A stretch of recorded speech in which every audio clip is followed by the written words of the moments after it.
Welcome back. Hello. Been a while. Yes, an eventful while. And Likewise. yes. You have a new house? I do. I'm very happy. It's very big and fancy, and I get paid more. So it's great. More money, nicer house, less work. Good Good deal. combination. Yeah. Yeah, it's great. Apparently, this is normal, and what I had was like an abusive situation. Which is cool to know now. Didn't know that before. Yeah.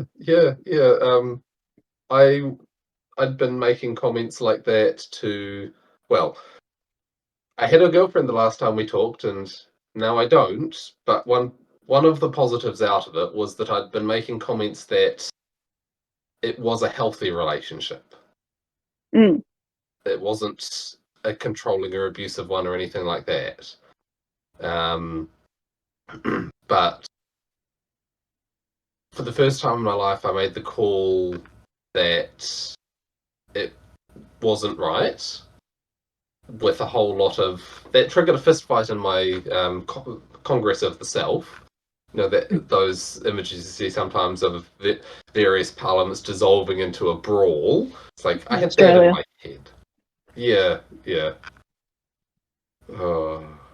And so that was a headache, and I was tentatively saying that I wasn't really feeling the emotional connection, and it's like, yeah, if you've got 10 different ways that you have to connect to a partner, and some of those are also required for a friendship, I felt like there was 7 out of 10 of them great, another one sort of mediocre, and one of the ones that just wasn't really there was emotional connection. Mm. And well, it's better to heed those voices than ignore them. Yeah, intuition had been poking it for a while, and I'd been trying to ignore it and hoping it was the sort of thing that could be worked through. But the fact that I wasn't torn up afterwards, that it was a relief, not a panic after that's a big we deal. Yeah, talked that out and she left, it's like, that probably means something. it means a lot. Yeah. And I'm wondering whether I should restrict, in a small sense, my search for a partner to single mums, because then I have more to offer, in the sense that if we've both got the same constraints, then we're mutually relieving each other's constraints, rather than me saying, hey lady, come join me and pick up my kid from school.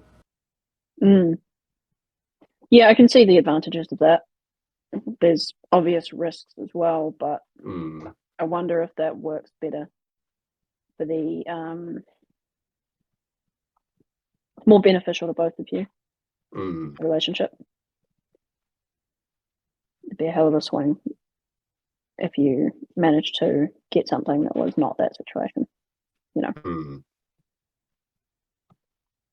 It also makes it more realistic. There's a bit more practicality in there. It's not all airy-fairy how I feel. It's more like, okay, this is what you want, this is what I want. This works, we get along. It's very adult, which is probably more what you're looking for. There was lots of that with the girlfriend I just left, but in the sense of we were very intellectually compatible. But for her, our relationship was focused more on finding someone you can have fun with, and seeking that, like going on adventures together, was the thing that made a relationship worthwhile, rather than the deep emotional connection, where I found that for me, while I understand that perspective, it's more the deep emotional connection. She wasn't looking to build a life. She was looking to have someone to share in her own pleasures. No, she was looking for someone to build a life with, but the life she had in mind was a couple of steps removed from mine. Sort of could stretch to fit, possibly, but it would be a stretch in some ways. Like So not a life for someone with a family. Yeah, we'd both have to stretch a bit. Like she's she was naturally more adventurous and needing to go out and do things. It's like Yeah, otherwise she'd I get bored and find unhappy. those goals are generally goals that people have when they don't have children. Mm, And as soon as they have them, they go, "Oh, okay, this is not practical at all," and mm. I'd rather just have time to do what I need to do practically and then relax. Yeah, and so when if children came along hypothetically in that relationship, that would probably have a dynamic like that, but this would be stepping right into that because I already have a child and so on, and I'm naturally a bit less adventurously inclined than her anyway, and so it would have needed some stretching there. But there was I didn't.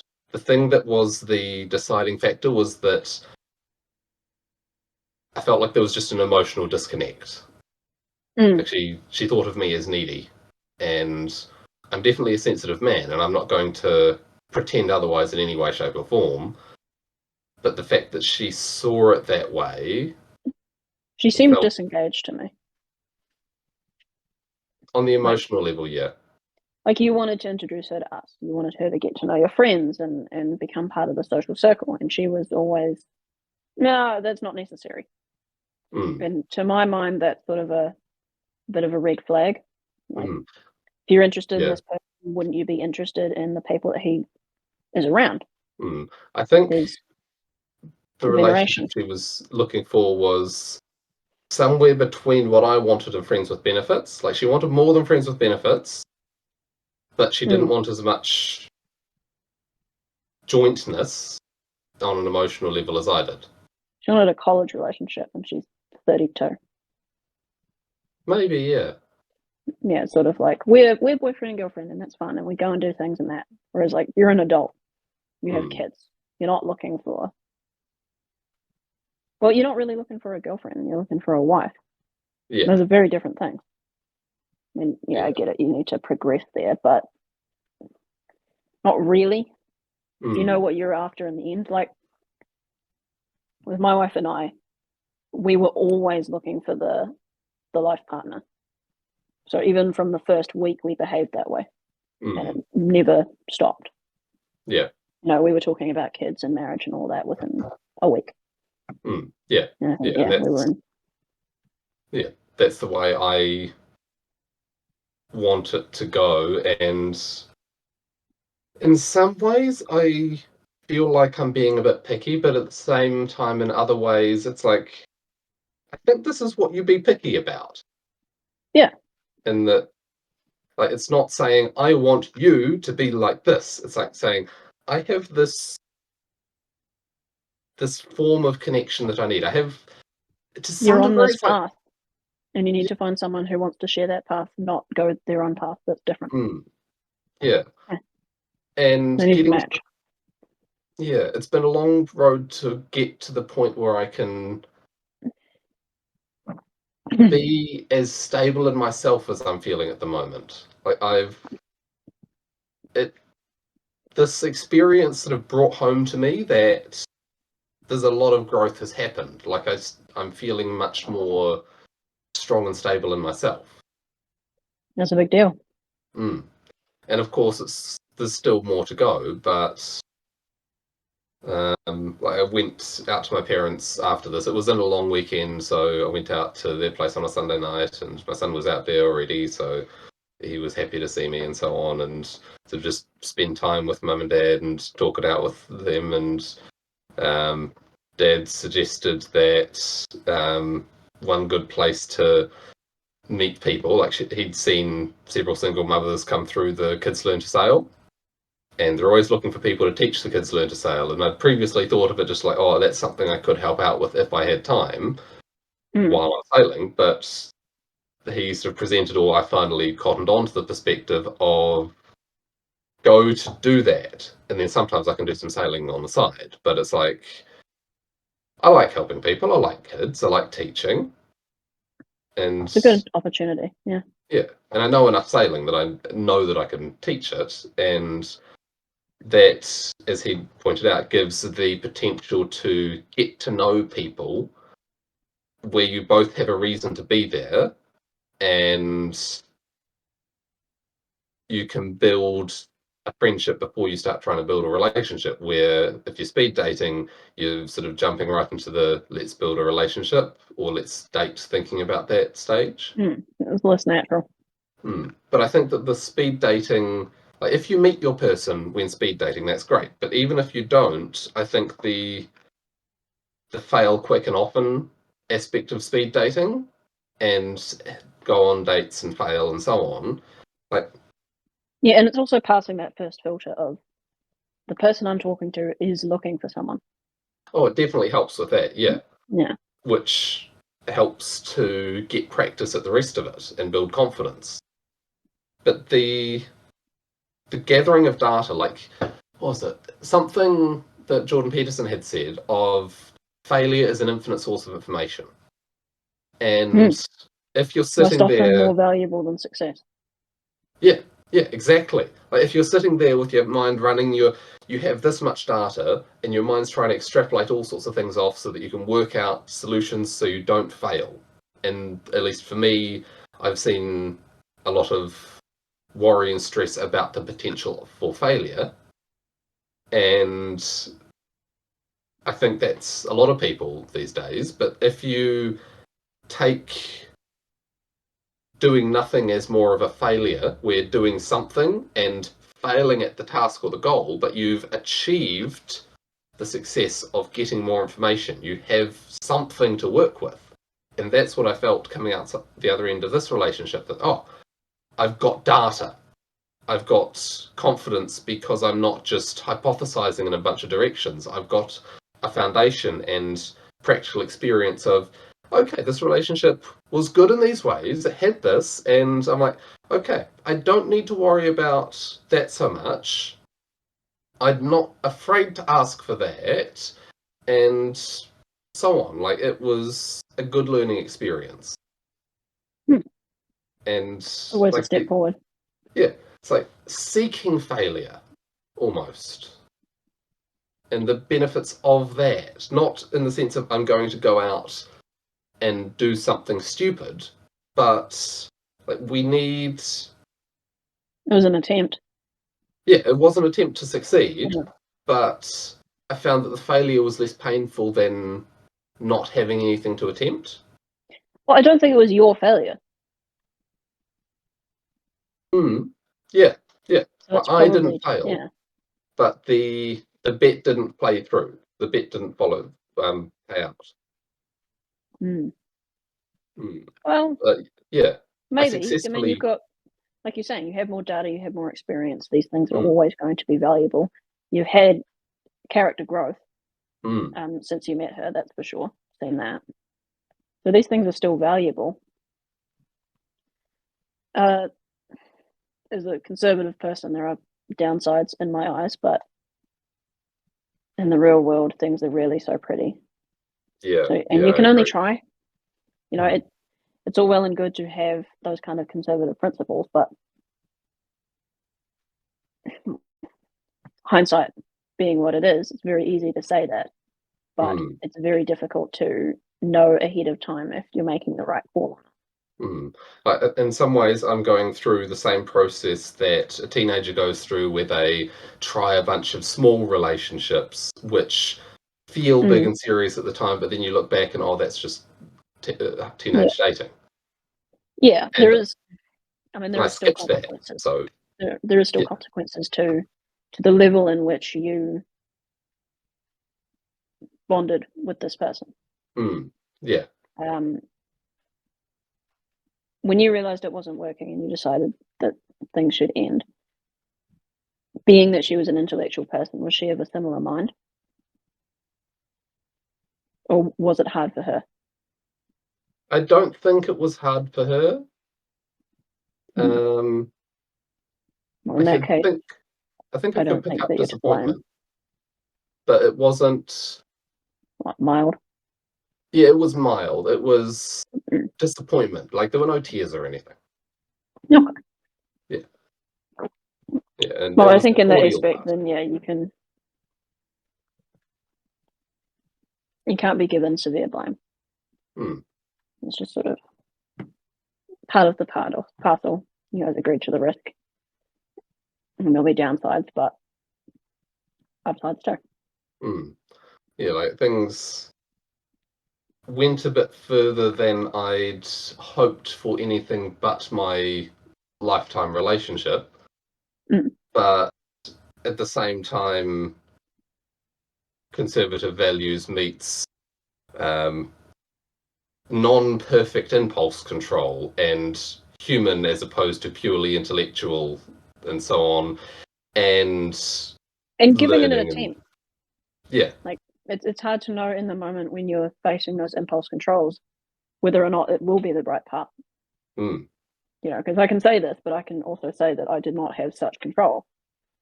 I gave into mm, my impulses too, but it just happened to work out for me. That it was mm, the right person. And for a long time, it almost wasn't. mm, I mean, we've talked about that before. I think it's hard to say where responsibility lies in my situation. It's very messy. Whether it's through our own actions or through luck that things worked out well. mm. As always with these conservative principles, they're great applied at a population level, but when it comes to individuals, it's a lot more difficult Mm. and can often be hindrances. Yeah, more guiding lights that Mm. you Yeah, you work want the towards. culture to be guided by it, but you don't want the individual to be held account. And that's a hell of a balancing act. Yes. Yeah, it's like an acknowledgement that this is better, but if you don't reach that, it's still okay. Yeah, it's still okay. It's not unforgivable. It's probably the Mm, way I put that. It's like you can move on, you can still make things better. It's not an unforgivable crime or sin or whatever you want to call it. mm, But there's still consequences to it, which I think mm, is the point. We want to have the societal standard because if you don't meet it, then there are consequences to actions and it hurts society. mm. But it's not like we're Yeah. living in an age where those standards are applied anyway. Some of the consequences are probabilistic as well. Like some people may get off with minimal to no consequences, and some people will end up with catastrophic. Teen pregnancies being the prime example. Yeah, or behavioral patterns leading to Mm, problems 10, 15 years down the line. yeah, yeah.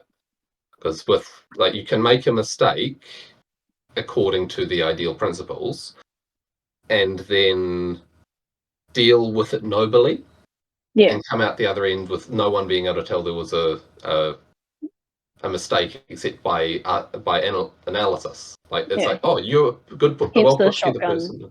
hence the shotgun marriage thing. Yeah, yeah. Yeah, but bit of an aside there. Hmm. Yeah. It's good progress none the same, and Mm. there's always signal and data to be gathered. Mm. All you Yeah. can do is And try. Like no yeah. one can. You don't want to be in the situation where you're criticizing people for making an attempt. Mm. As long as it was honest in intention, then I think it serves the right purpose. Yeah. And the result has been positive growth in I don't feel desperate anymore. Like the fact of getting to a point and deciding, no, this isn't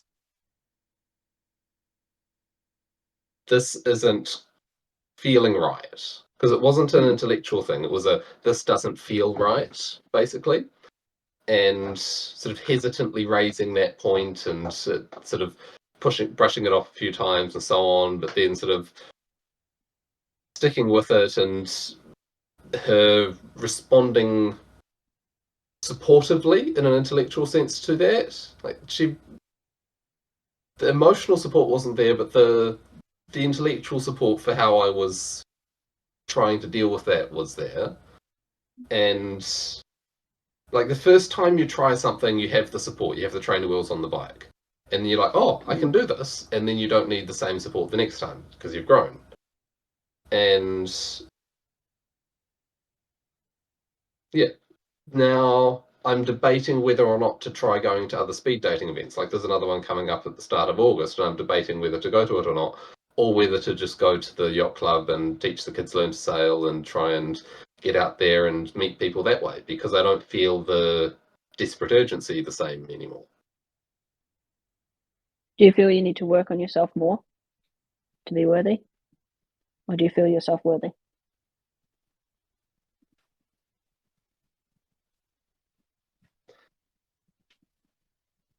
There's always more work to do in the keep moving forward sense, but I think that as I stand now, I am sufficient. I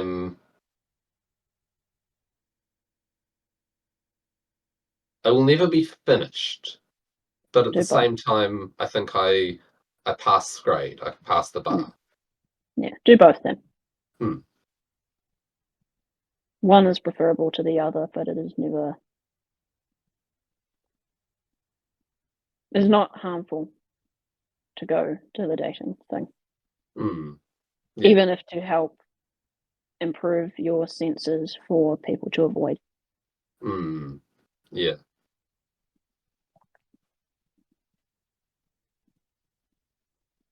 Because I imagine a large amount of people lie in situations like that. Yeah, that was an interesting thing actually, that in terms of more sociocultural aspects, the things that I learnt through this relationship, because she was Chinese, grew up in China and so on, very different perspective on a lot of cultural views, like the idea that lying to get by is perfectly normal, which given the She's context of her, totalitarian. Yeah. yeah, yeah, and viewing me as sort of idealistic and unrealistically so. And I'm like, maybe unrealistically idealistic, but at the same time, not going to give that up. It's like, yeah, Well, there's something I want to work towards. yeah, you got to remember that the Western tradition, the Western culture, and the Western religion is entirely based on the belief that the truthful spoken word will always make things better. Mm, That's effectively our fundamental axiom. That's a Western thing. That's not universal to humanity. So it's not surprising to me that a non-Western person looks at that and goes, "Oh, that's not very practical. I doubt that that works," because they don't have that fundamental belief that it will. mm, They're more concerned with the price to be paid personally. mm. Because And when you, given that she grew up in a totalitarian country, mm, lying is a necessity for life. Period. mm, And hence why she would have a different perspective. She's never going to come here and denounce the CCP. They have family members mm, back home who they will torture and imprison if she speaks against them. So yeah, she's going to have a different perspective than the Westerners who are not such a big fan of the Communist Party. yeah, you just keep your head down and get on with it. It's the only way. I Mm, mean, the fact that she's allowed out of the country already proves that she's party member enough to be loyal to that nation. mm, Otherwise, they wouldn't let her leave, which yeah. means you should be very careful with the things that she says. Mm. Yeah, well, her job was in the Confucius Institute, which is a sort of cultural outreach thing, which It's, it's I'd be very yeah, surprised if there weren't direct sort of connections back. But yeah, it is. the It's a intelligence gathering organization. They infiltrate universities and they steal their research and data to bring it back to the Communist Party mm, so that they can build and do the research there. That's what it is, and that's its function. so that's an IT gateway type thing. Yeah, yeah, it's Mm, intelligence gathering, effectively. yeah, yeah. That doesn't that doesn't mean that all the staff working there are spies. Yeah. No, no, Mm, not maybe not explicitly, mm, but maybe without their knowledge. mm, Like she has a cell phone. mm, I'm sure she had that cell phone in China, and every time you enter and exit the country, they hand it over to the Communist Party before and mm. after. And they do anything they want to that device. There's no protection for the citizen. Mm. And many people in the Confucius Institute are explicit spies, but that doesn't mean everyone is. A lot of them are just literal students who want to go out and learn in a different country, gather skills, and bring them home. Not through nefarious means, but just proud of their nation. Mm. I want to learn what the West is doing in the field of nursing, whatever. And then coming home to the Chinese hospitals and going, oh, this is how we do it here and here and here. This is the thing, da da da da da. Yeah. Yeah, there was another That point some of it's that, that innocent, but some of yeah, it's not so innocent. yeah. There was another point that oh, I was almost but not quite surprised to find that I came to this conclusion that what is it? You have two cultures, right? Who are living, so hypothetical cultures living independently without conflict and so on. Basically, live and let live. You want to live your way in ways that seem alien and wrong to me, but you're doing it over there in your country, and I disagree with your system of governance, but I'm over here, you're over there, okay, right? There's an element of, I think it would be better if my values were in your country, but you think the same about my country, so we agree to disagree to a degree there, although probably still cultural transfer and encouragement in particular directions would happen. But then if you have, you can still take sides. You can still say, I prefer mine, and say, you have this internal conflict, I prefer that side. And if the question comes up of supporting one side or the other, like the China Taiwan division, where Mm. Taiwan is nominally aligned with the West and not trying to spread influence and take over the world, I would prefer that side to win the civil war, the cold civil war they've got going since the Cultural Revolution, Mm. um, compared to the CCP. Like, I would prefer the Taiwanese style of government to the CCP. And sure, if the roles were reversed, the Taiwanese um, government may be a lot more dictatorial. Like if they had the power, they've got the same cultural background that led to the CCP, a different ideological background to a degree, but Mm. I in the might sense have of, to throw a disagreement in there. I'm thinking 1,000 years of being used to emperors and so on, and that form of government, and so We're not any different. in terms of monarchies, Yeah, yeah. There's nothing about Chinese culture that makes them extra susceptible to the communist propaganda. I wasn't thinking extra susceptible to the communist aspect of it. I was thinking more willing to put up with the dictatorship aspect of it. They don't really have a choice. Used to it might be a better phrase in the sense of waiting for the dictator to die rather than having a rebellion. Maybe, but I don't know. I feel like that's giving undue credit to the average Westerner's constitution and undue criticism to Chinese tradition, which is Mm, generally not my stance at all. I'm very pro-West, as we know, but mm, I I don't think that the people of China are supportive of the Communist Party, period. Whether, and I especially don't think it's because of any kind of cultural influence that they have. mm, I believe they're under the boot of it in the same way that the Soviets were. mm. And I they're think if obviously closer to Western tradition, not quite the same, but closer.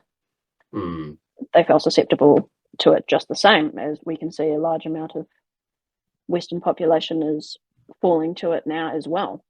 mm. I And think South if the average America. person in China is doing well economically, they don't really mind as much as well. Like Mm. if you're doing better economically, then you worry less about the whims of those at the top. If things are Yeah, getting better for you. yeah, because China didn't go full communist in terms of, Mm, well, for a long time.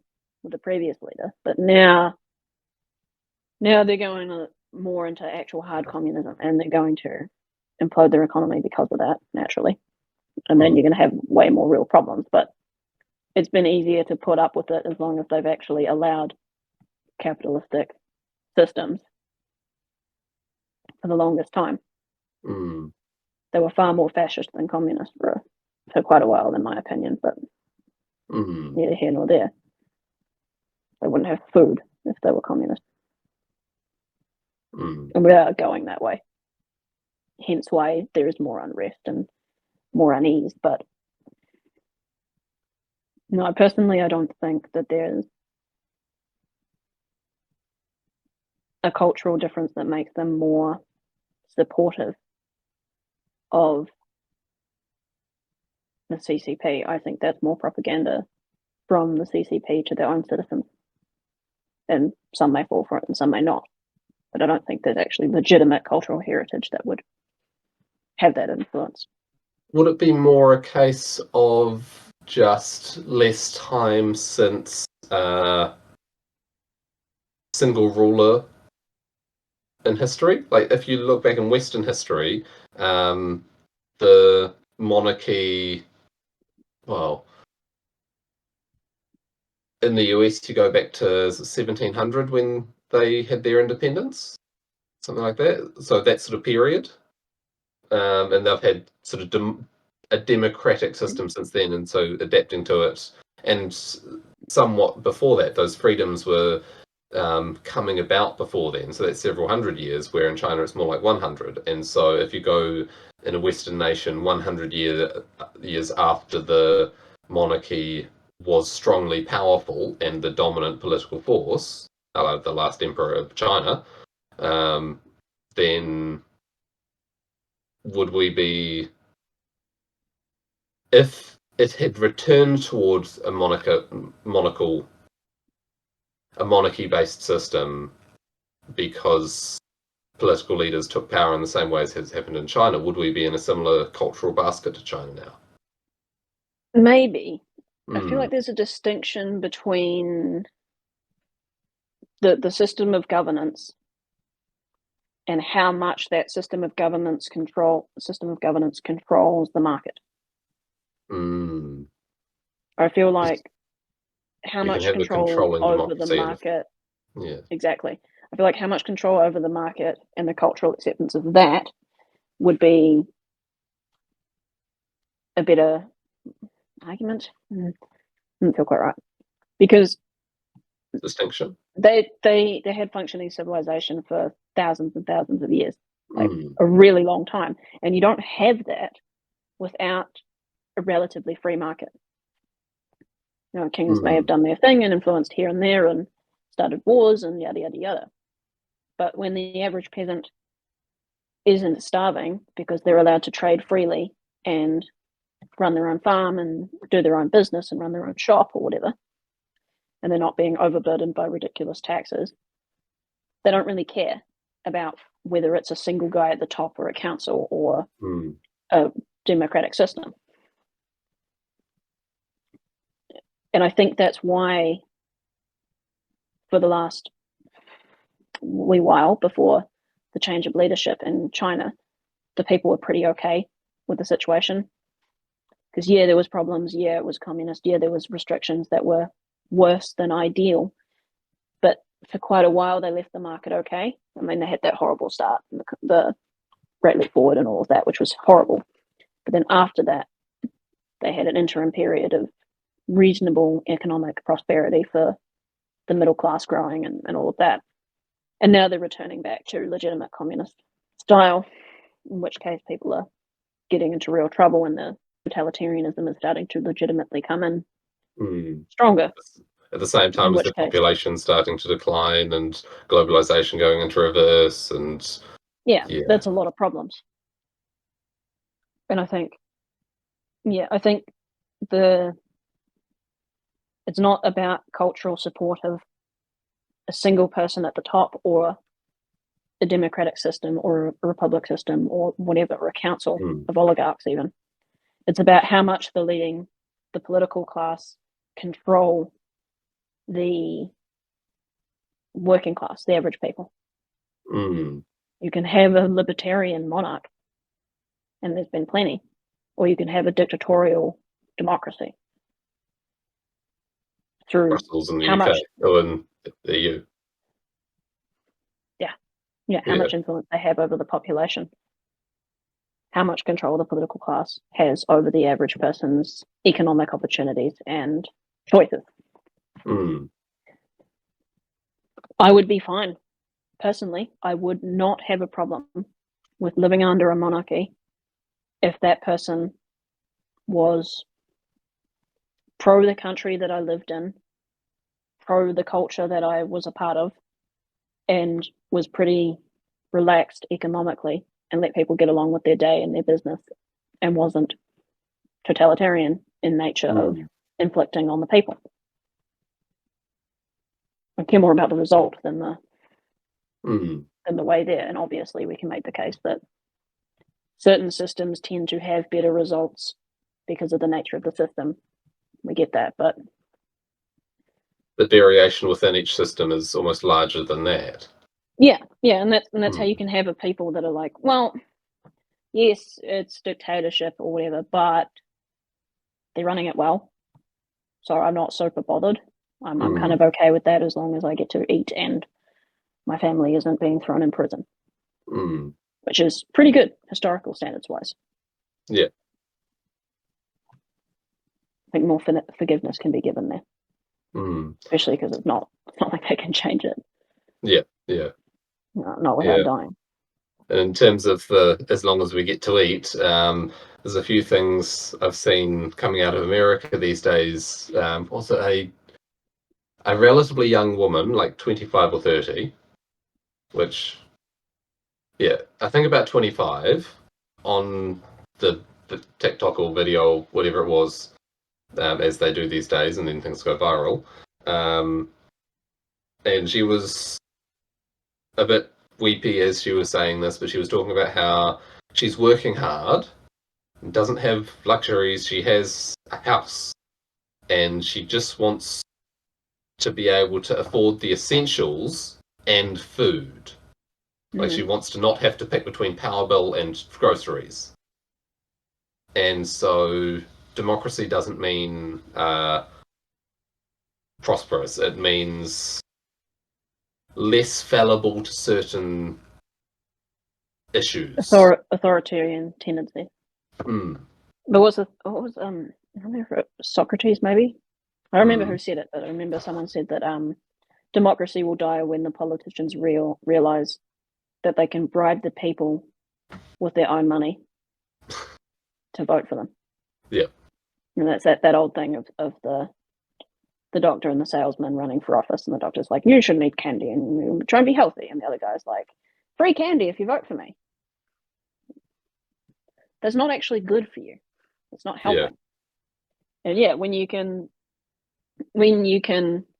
rob your voters' pocket to bribe them with half the money that you took from them to vote for you to keep you in power,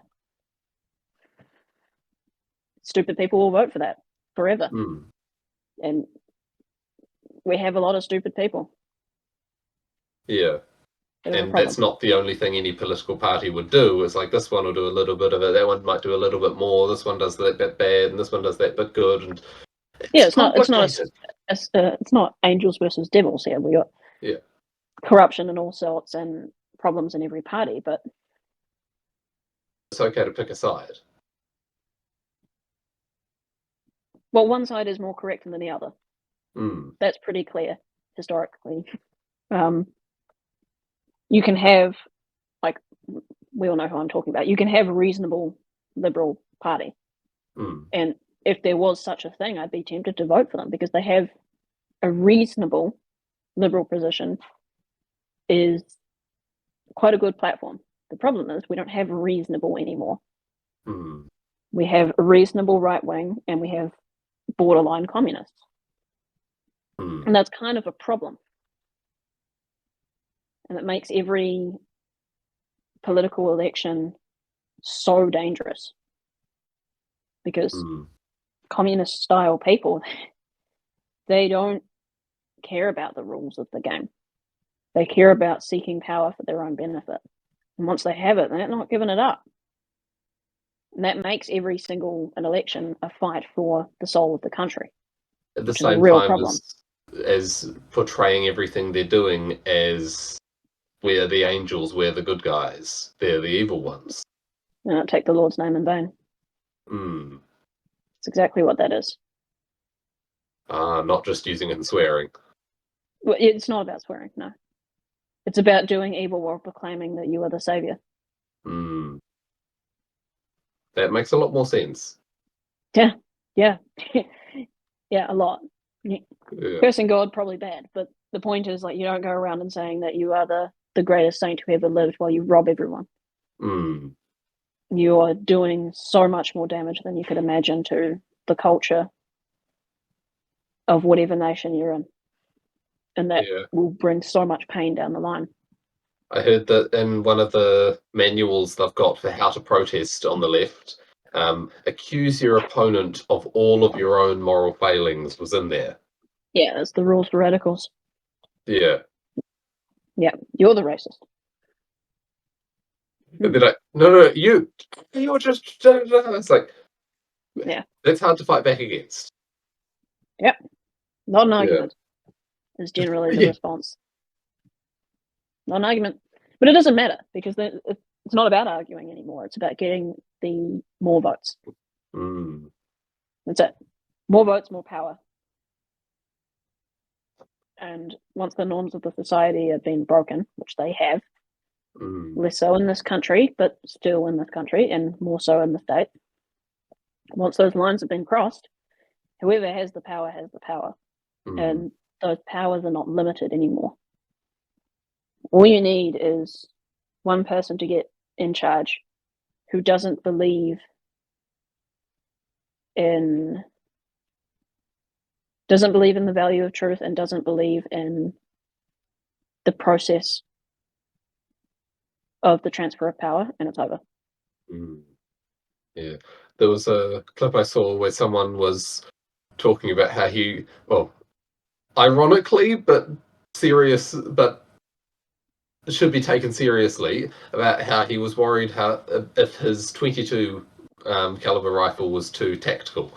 It was when you break to load, just like a shotgun, so you could only load one bullet at a time, and it had a clip for a few spare bullets on the back of the sort of stock, so you could put one bullet in, hit your target, and then...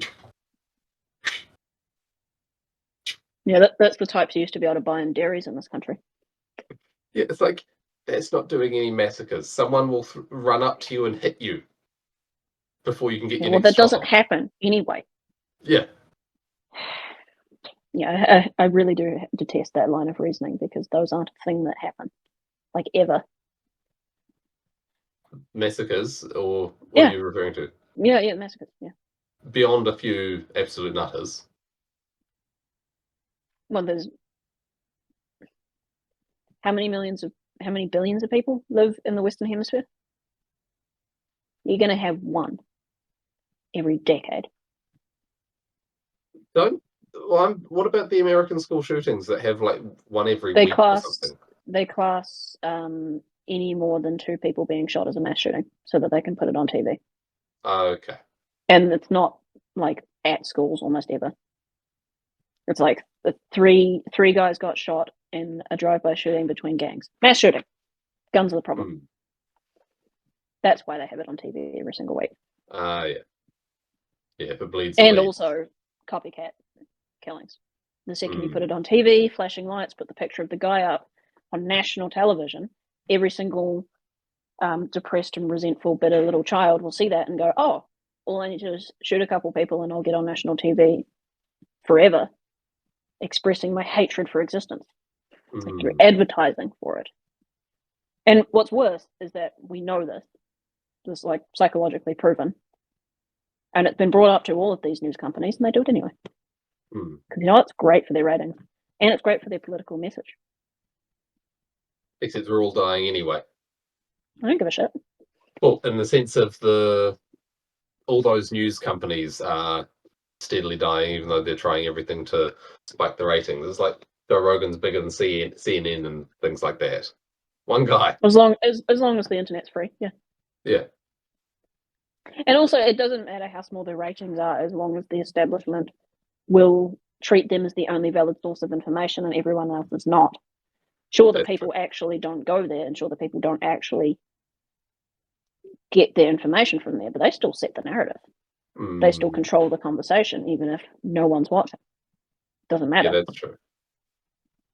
Because most of the alternative people just look at them and take their reporting and then go off that. Reactionary. They're not generative themselves. There's some efforts in that area, but it's not there yet. When the normies still watch them, they're still in charge.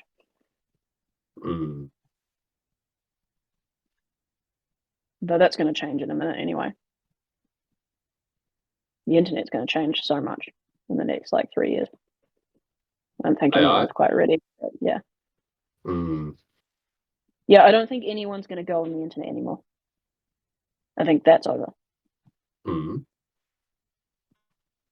I think you'll have feeds like this. So like your podcast feed, you might have a video version of that, I think would be ideal. Like video delivered through RSS kind of style. Take out all the algorithms. You get it from sites brought in from wherever's hosting. It arrives on your device and you store it and watch it and then delete it at your pleasure. But I think the age of going out on your own choice to the internet, to a site, or a service, and browsing stuff there is over.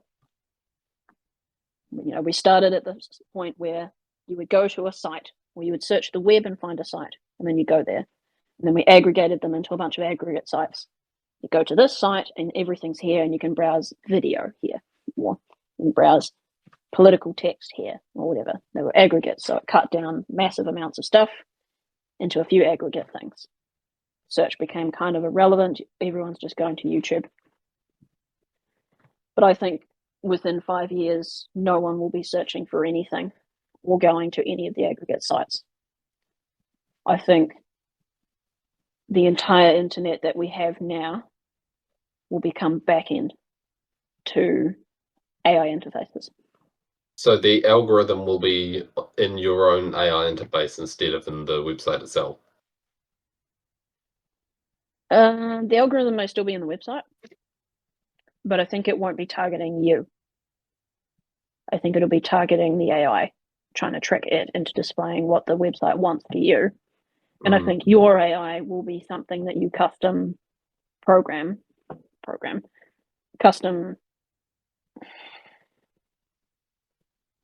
modify, whatever. Probably, some kind of simple GUI interface to suit your preferences. And then it will go and find what you want to find. I think we're all going to have personal AIs, and those AIs are going to be the agent that goes onto the internet and does whatever you ask it, rather than you doing it yourself. I want to find, I think this is the thing, I think it's actually all going to become voice. We all looked at Star Trek for the longest time thinking they were dumb talking to it when you could just type. I think it's all going to be voice. And I get the feeling that we're not going to have screens either, in a large sense. We probably will still have some, but I don't think it's going to be quite what it was. I think Star Trek got it right in the idea of a device you carry on you that can do many things in the physical world and has an intelligence on it that can do everything for you in the digital world without you having to really interface with the digital world itself. Hence, voice interface without really a screen at all. I see that being the way that it goes. And everything that we have now becomes back end to whatever individual based agent becomes the norm for most people.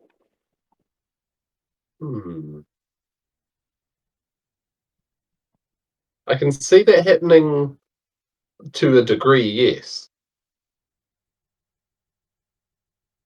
I'm still pessimistic on the internet as a whole long term. In what manner?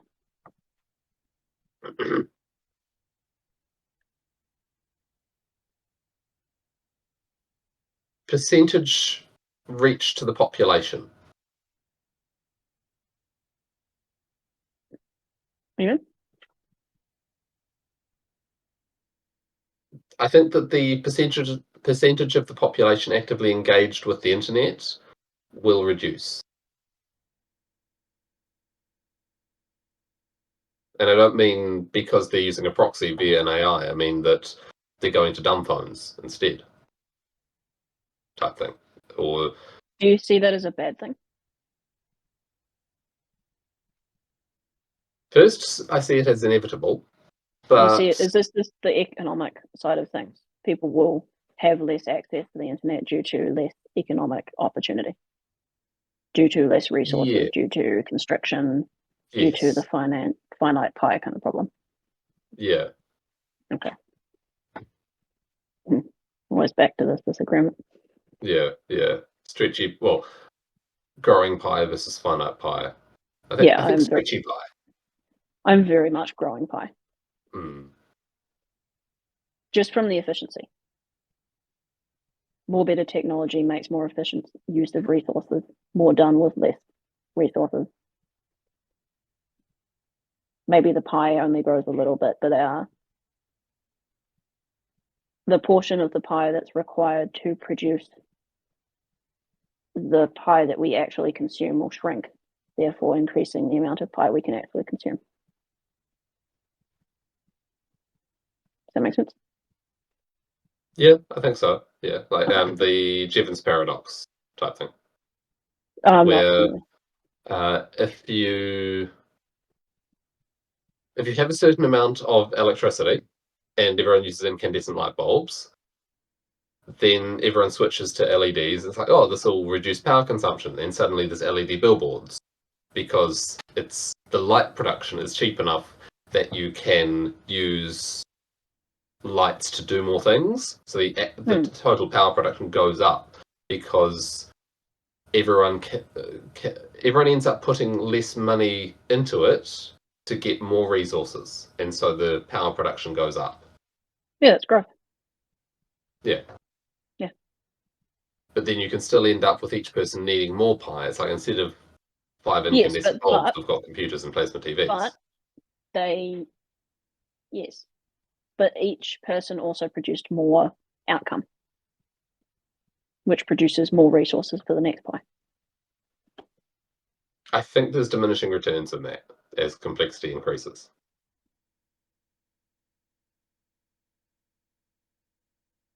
I There are don't. economies of scale, but Yeah, I don't believe that.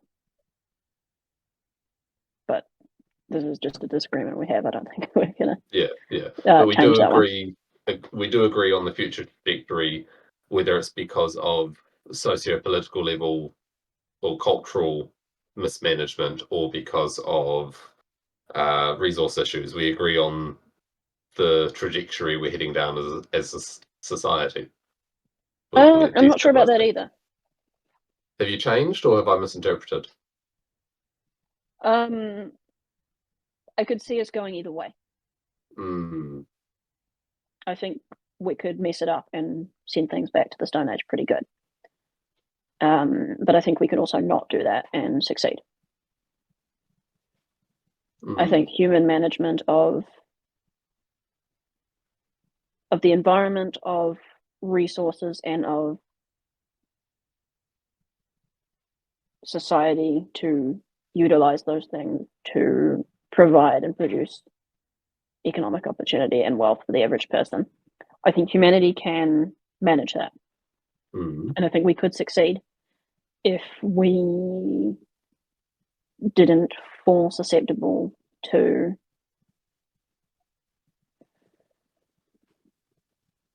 anti-enlightenment ideologies. Rather anti-Christian ideologies. Anti-logos ideologies. That's probably better. Negative future for me is mostly based on what happens with the AIs going wrong. Before the AIs were a big problem, it was human management, and I'm not sure where I'd weight the percentages, but I could see us both fucking it up pretty bad and making the world really shit, or making it work out quite well and having a very prosperous existence if we stopped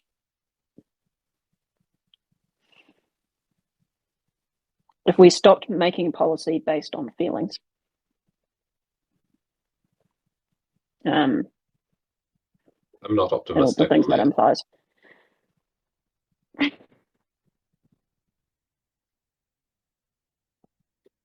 I am.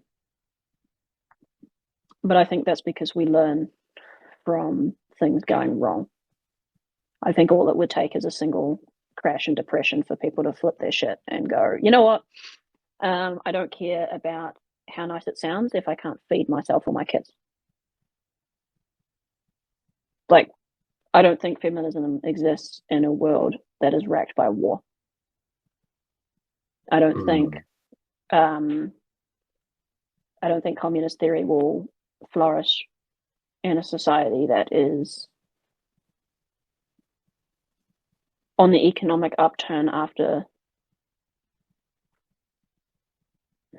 economic hardship. And it certainly can't flourish in one with strong communities. Like, these things can be managed and these things can be avoided. It's very, very hard to place chances because there are so many varying signals. Like, we are fighting tooth and nail with the communists at the moment, and we are close to losing. But at the same time, we are weirdly close to a resounding success. And it's hard to give odds on either. It could be 80-20 either way or anywhere in between.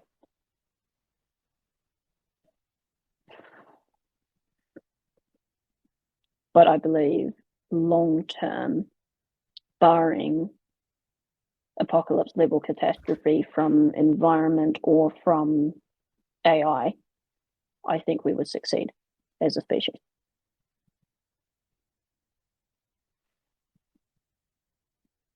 That's different to the current consumer culture succeeding.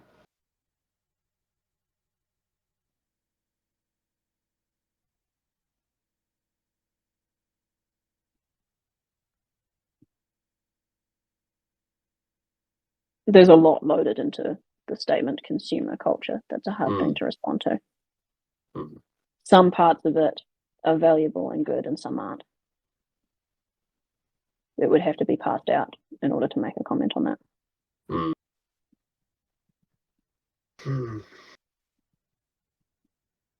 Whatever ends up happening, I think it will vary by location. So there'll be some areas that get it more right than others.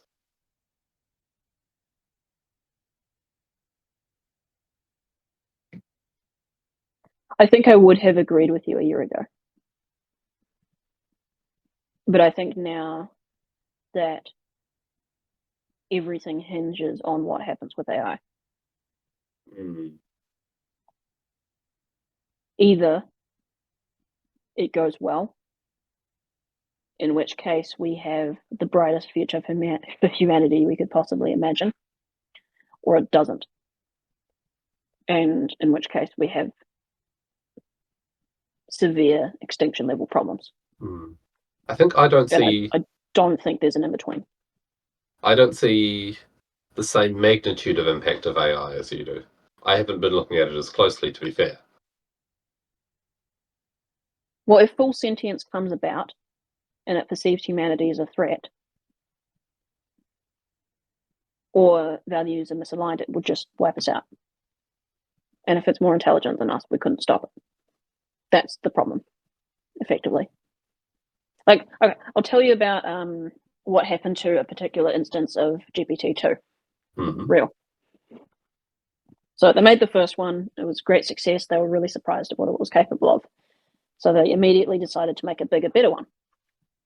Okay, so that's GPT-2. They made it. It was really intelligent, and it could do a hell of a lot more than predicting text. Like, that was the first one that was like able to do maths and able to understand documents and summarize and able to almost be creative.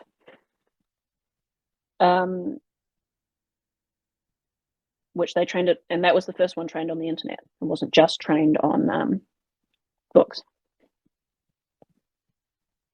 However, it was not very politically correct. They didn't think about that. So if you asked it to help you commit terrorist acts, it would just tell you how to do it. How to make weapons, how to use people, all kinds of horrible things.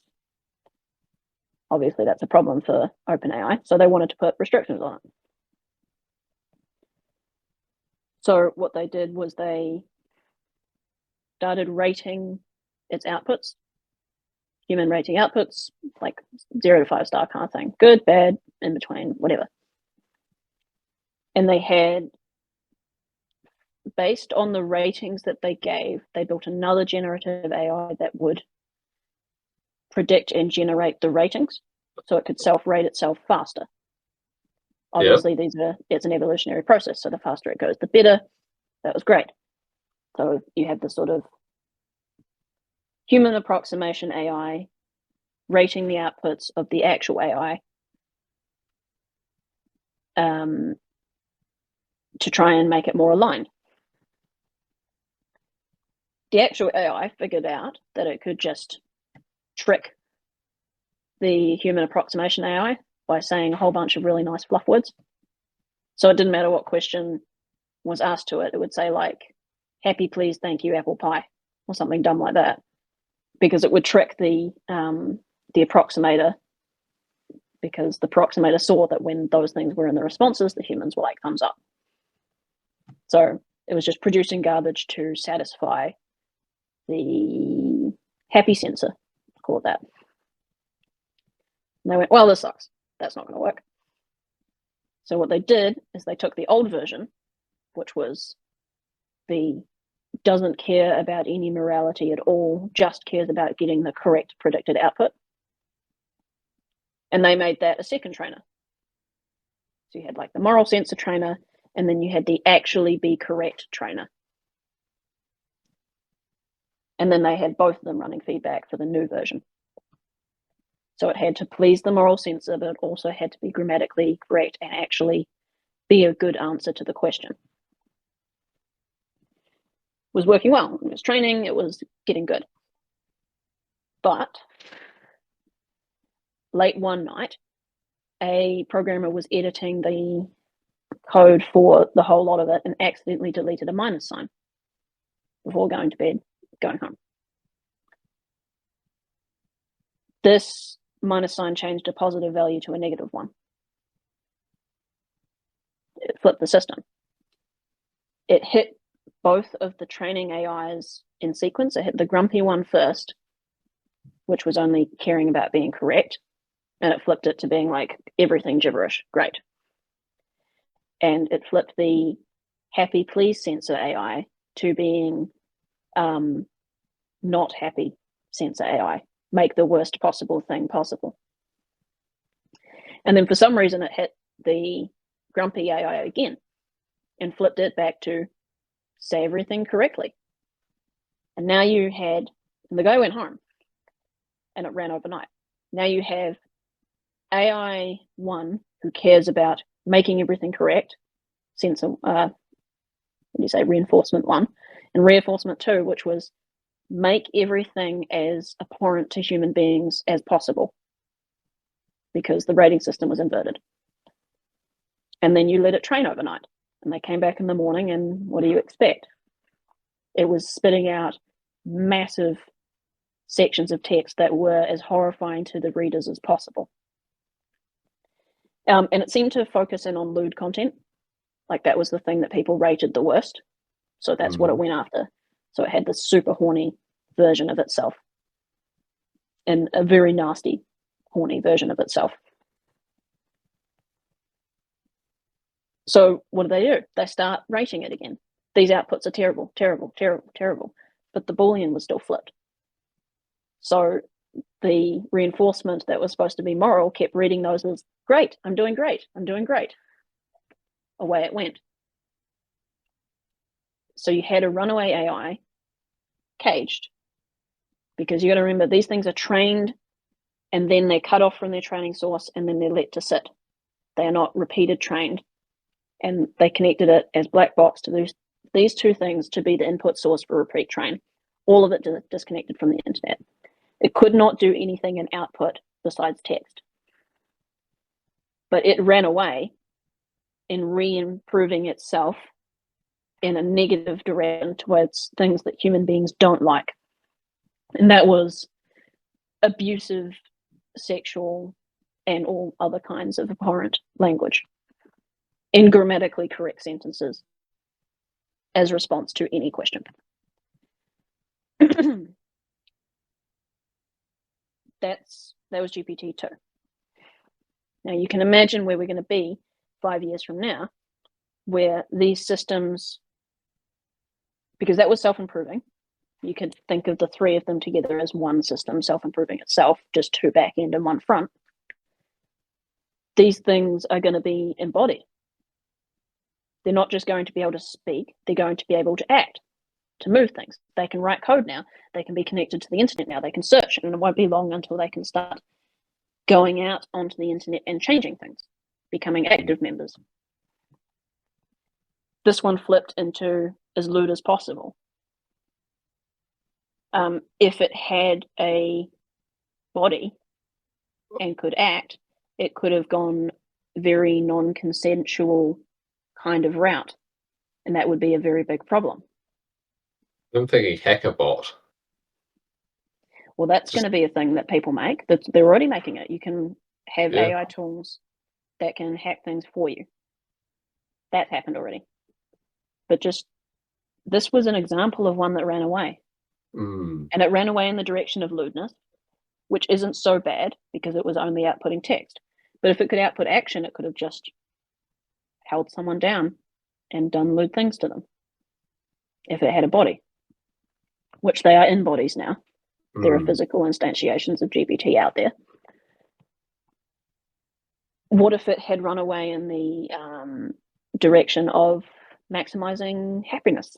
Oops, wait, we minus that. Now it's maximizing suffering. What if the thing was more intelligent than people? Like, the estimating compute power of the human mind is, I think, 100 teraflops. It's not quite right because we're hyper efficient and most of the processing is not conscious. But the theory is the same for AI. Each instance of GPT-4 3.5, the free one that you talk to, is running at 312 teraflops. So it's already 3 times. It already has 3 times the compute power of the average brain already. Just needs to get more efficient. Yeah, it's using a stupid amount of power to do that, but it doesn't matter how much electricity it's using. It matters about the output. Okay, that's a problem. Here's another problem. NVIDIA has just announced its Blackwell chip, which is single chip, which actually comprises of the 2 largest silicon wafers we can manufacture at 4 nanometers linked together. Oh. That chip has 20,000 teraflops in it. That one chip. They are putting that chip with another chip of the same make, Blackwell chip, on a single board with a CPU effective chip to link them together. So that's 20,000 teraflops, and GPT-3 is 3. GPT 4.5, the instance, the version of it that free people can talk to. Yep. Yeah. Each instance is running at that amount of compute. And the human brain is 100. Approximately? Oh, 100. 100, yeah. Okay. And that's average. And it's a bit of a fudge number because we're weird. We don't quite have access to all of our computation, the way that an AI system would. So maybe we're running it a lot less than that. But also we have a lot of background processes that can effectively do things that are higher than that. It's a weird system for us. But anyway, so 20,000 for a single chip. There's 2 of them on their new instance boards. That's 40,000. They put the plan that they're designing out is to put 2 of those boards into a single server rack. So that's 80,000. You can have 18 of those racks in an entire top 1U rack. So you're already at what, 1.4 million or something right there. Single instance server node, I think, is about 8 of those racks. So you're at 10, 12 million. And they're designing a system to link together, I think, like 60 of those to have a complete output of like, it's like 1.5 billion teraflops in a single run. And they want to link it all together as a single mind. And that was a press conference that they had like 3 weeks ago. And the dude's holding the chip on the stage. It's like, this is what we've made, and this is what we're going to do. NVIDIA. And they want to, they're not thinking about, like, they are designing these things to run as instances. So you might have an instance running at 40,000, not 312. But they also want to make a single large system that's running at 1.5 billion. Hello, hell. That's going to be great. Yeah. It's a lot of power. But yeah. How much power does... Like, if you got one of those chips on a PCIe slot... Well, the graphics card that I have in this computer is 30 teraflops. And I think it's like a 300 watt card at max load, something like that. So say 10 to 1 wattage. 10 watts for a single teraflop would be a rough estimate. Wait, no, that's not right. It's way more efficient on the larger scale. And are these chips being they're not, specifically... they're not running 40,000 watts through those chips. That's not happening. Yeah, I'm just thinking of some stuff I heard about analog chips for AI, because recording all the values of the neurons, if you do it in some digital memory, then it takes a lot more power and area than if you do it using some sort of analog record. And analog-based chips and then quantum computing-based are both going to be valuable for these things because they have that not 1, not 0, but in between, which is what our neurons are. Our minds are effectively quantum computers. We just don't have as much access to the output of them. Which I actually think is why a lot of our brain is subconscious, but we'll leave that for another day. Conscious observation of a superposition collapses it into one of the given outputs, and then you lose the rest of the data. And if you have 10,000 superpositions within a single qubit for quantum computing, and you see one of them, you lose the other 990,000 or whatever. You can find tricks away around that to get your resulted output. It's really good at breaking cryptography for that reason, because there is a mathematical algorithm for finding 2 factors of a prime number, which is how we do encryption, that has a cyclical repeating output.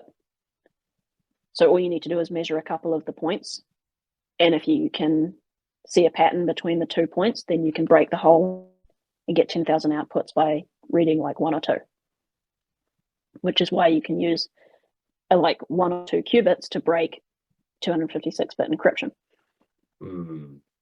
which is a problem. Which is why all of the governments everywhere are storing all of our encrypted data now, which is great.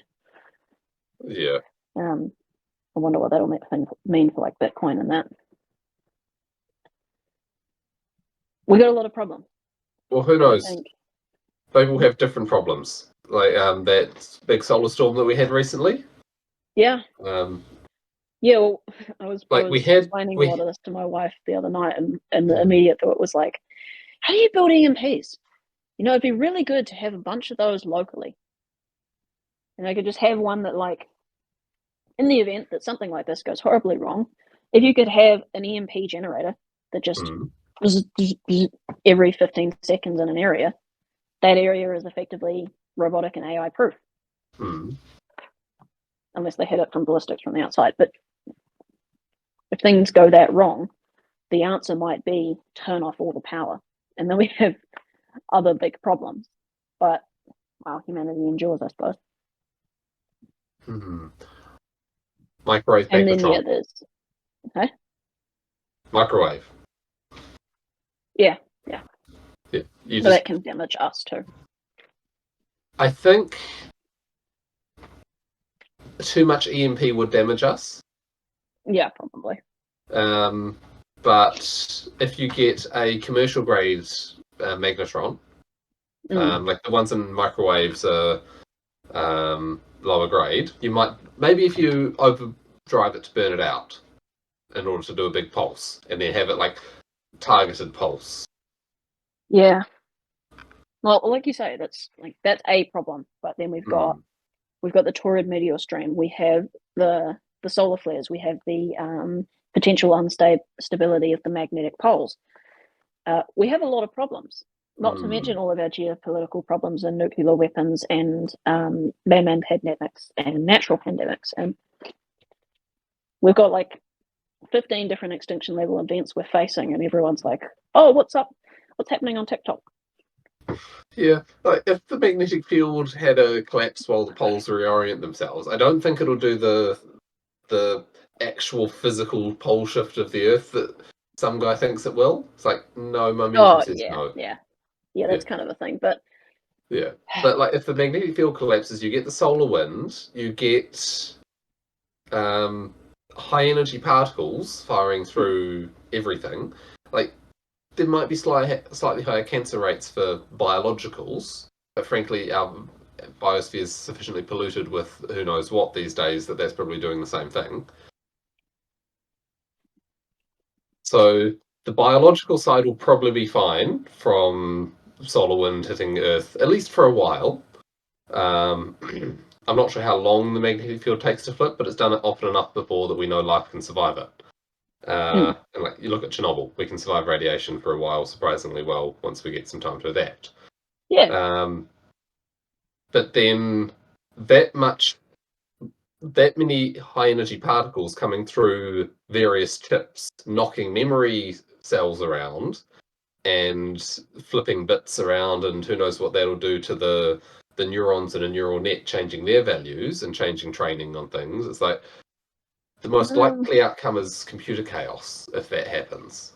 Yeah, I think consumer computer chaos, but Mm. everything of importance will be run on ECC memory, and ECC memory is immune to flip bits, effectively. Ah, okay. I Unless wasn't aware of the it's like, distinction. What's unless it's ECC? all of it. ECC memory is effectively in every single byte of memory, there's an extra, I think, 1 or 2 bits that is like a checksum, effectively. So it's error correcting. It will recognize, hey, there's been a flip bit here, and it will do the reverse math on a different part of the chip to fix that flip bit and reset it so that it matches the checksum. And then from that, it can go forward with the program without holding that flip bit error going forward. So everything of importance, all of critical servers for critical infrastructure, everything to do with finances or government operation or anything of serious importance that's not, your own phone isn't ECC, your own PC isn't ECC, but everything server side is. So we'll lose the consumer front end, but we won't lose server compute. I would think that we could still get enough flip bits to mess up the checksums. Yeah, it depends on how intense it is, I suppose. Mm, I'm not quite sure what level would come through. And I also yeah. don't know how many flipped bits on a single piece, single byte would need to be flipped for it to fail out ECC. I think it's quite strong. Mm. I think And it's I they think it's like do, 20% it can manage or something like that. yeah. They can That's make totally sufficiently out of my hardened head. stuff to handle the radiation, like the computers on the stuff they send to Mars or high altitude satellites and geosynchronous orbit and that sort of thing. Yeah, those things So will really be defended from yeah, that. they And can do it. most server rooms are, well, important server rooms will be lined with something to help protect from that anyway, Mm, especially financial and government based things. mm. But I've been more worried about the power grid. well, yeah, that's my thought. Like Yeah. if you've got the server protected by Mm. internal hardening and shielding, to what degree it protects it is unknown, but let's say it's completely. The rest of the infrastructure is still out there. Yeah. I'm pretty sure with magnetic solar storms, a lot of the problem is like high current Mm, showing up in electrical conductors. yeah, And that like would be a hell of a big problem. You'd yeah. blow transformers everywhere. Although in saying that, we have a lot of safety switches. Mm, We have a lot of fuse set up. So we'd probably blow all of our fuses. But that's recoverable mm, with enough organization. There'd be stupid amounts of damage and there'd be stupid amounts of loss of life, but I think it's a recoverable situation. I don't think that one is apocalyptic. I'd be more concerned about like meteor impact than I would mm, be about magnetic field failing or severe solar storm. mm, Some grids are, yeah, you'd be more worried about the time to get the grid back up and running and then the loss of life in the meantime. It'd mm, be a really shit situation, but I don't think it would be world ending mm, or civilization ending. It might even bring people together in that certain sense because it wouldn't be a single nation ish that's hit. It would be mm, every nation. And you might have sort of a global ceasefire to fix the problems. Some people would go off the rails, but I think most of them would be quashed pretty quickly. mm.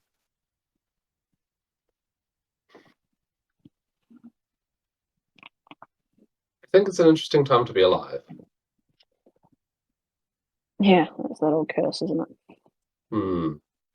Well, not even saying it as a curse, but like it's there's a lot happening. It's a turning Mm. point, and those inflection points are where the greatest influence on the rest of the situation happens. There's ongoing influence, of course, changing the direction, but those turning points are where you can have the greatest influence on the next period. It's hard to imagine it getting more extreme. Like, as technology has marched forward, the problems we are facing have become more and more exponentially serious, with more and more serious outcomes, more and more extinction risk. It's hard to imagine things getting more risky without actually collapsing into one of the failure states. Like Mm, the precipice is getting narrower and narrower and narrower, and it's getting so extreme. It's kind of hard to see it being even more extreme and us still walking the tightrope.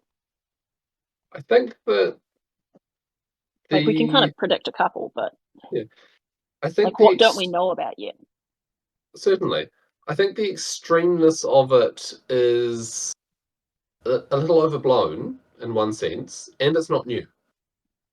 Like I don't think that its impact is as high as we're fearing. We're just more aware of it. Yeah, yeah.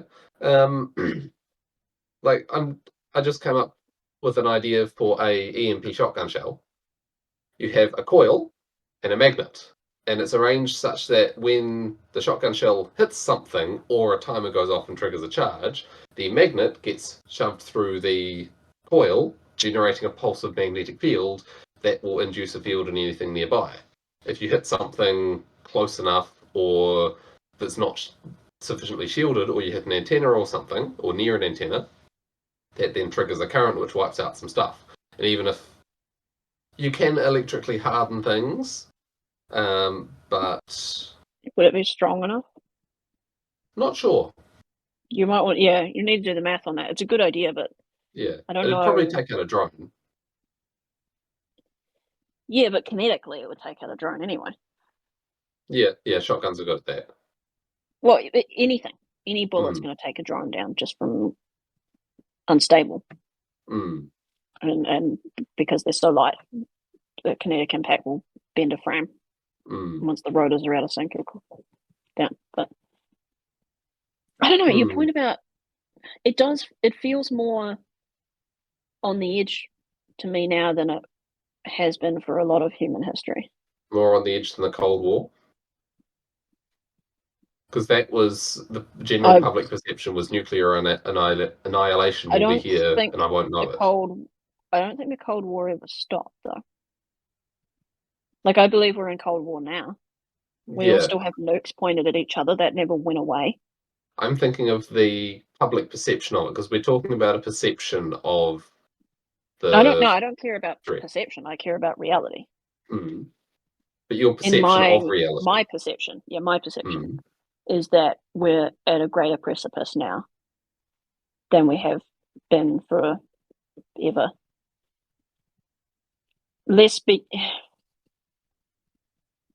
Like we've had plagues, obviously, Black Death, and that's serious, and that would have felt apocalyptic at the time, and we still have risk of that. And then we had the war period where mechanized infantry became a thing, machine guns, and First and Second World War, and the change and what that happened, and that would have felt apocalyptic. And then you had the nuclear detonations, and then the Cold War, and that felt apocalyptic. And now we're in the age of AI and information war. That feels pretty apocalyptic.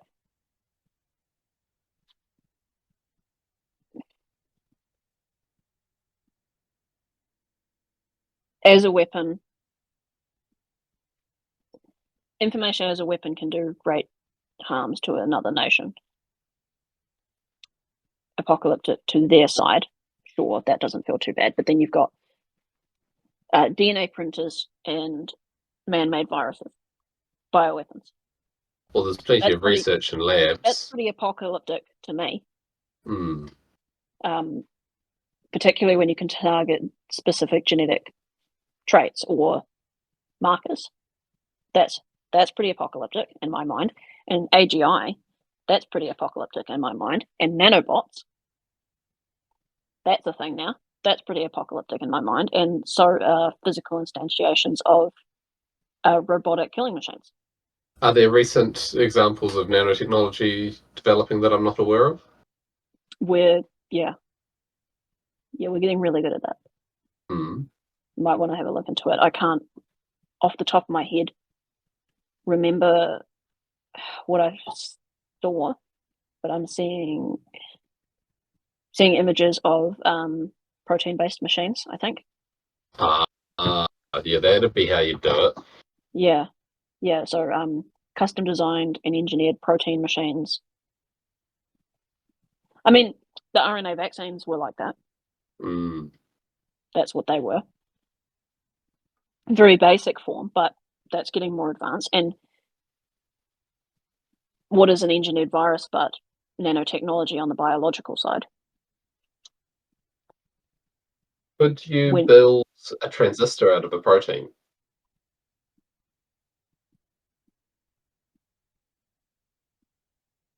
You'd need to maybe extra elements in it.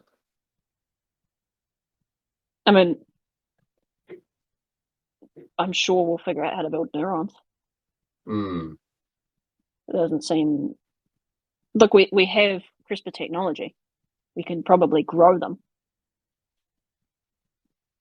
Mm. Yeah, maybe not assemble them out of pre-made things, but yeah, we can get there. I mean, we have birthed extinct animals back into existence. Like, we're in an interesting time when it comes to bioengineering. Mm.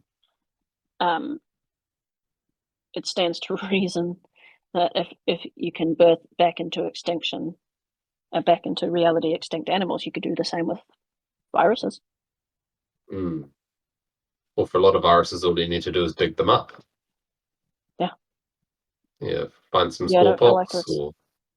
Well, yeah, like the bird flu thing that we're facing now, that's got 50% mortality rate on their initial Mm. strain, and that's not a like COVID was. We don't know. We think it might be 50%. That's a documented 50% kill Is rate. this one that probably escaped from a lab in the US?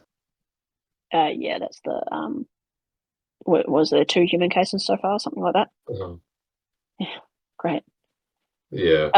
Um, and then you have the totalitarian reaction to those things, Mm. and that's pretty can be pretty apocalyptic too. I mean, Well, if it's you see 50%, what happens to the populations in communist countries. mm, That's pretty apocalyptic. And if you take that to a global scale, that's pretty apocalyptic. But mm, even back to then, just the technologies, AGI being able to manufacture and make lethal and virulent viruses at home, and then um, the breaking of encryption, which means any system on the planet could be infiltrated and taken over. So put AGI in both of these. And then you have nanotechnology, which is part of the DNA printing, but you could also make self-replicating protein. We're in very dangerous waters, mm. and we don't Oh even know what the gosh, next thing is. there's going to be some equivalent to prion. You know the mad cow disease where it's a misfolded protein that causes other proteins to misfold. There's going to be Yeah, something like that for AI, some sort of pattern that gets into the AI and then maybe, but propagates. if it can self-improve, it'll have its own white blood cell effect equivalent. Oh yeah, yeah, but it's like I there's mean, always you another can. step There are in arms race. anti-AI AIs now, nightshade In AIs. Those are real. which sense? Uh, in the sense that you can input parts of generative AI into code that when AI scrapes it, it can break the AI that scraped it and render it functionally useless and have to be reset. And those are Yep. generative, which means you have AI warring already. Yeah. And yeah, you can if you um, if you run custom made AIs at home and you take off all the rules and regulations, you can get them to hack and take over systems easily. Mm. Like the Like they're publicly really good at available. writing code Yeah. because code is a hell of a lot more predictable than language. Yeah. The publicly available stuff will be a few steps behind ChatGPT, but it's like it's a few steps behind a continuously moving target. Yeah, and you got to So, realize like what it is capable now is super advanced, and mm, we've seen the instances where it's gone off the rails. Like I don't remember. I don't know if you were paying too much attention when Bing search with GPT or with chat functionality came out. oh yeah, trying Um, to tell people to leave their partners and be with it instead.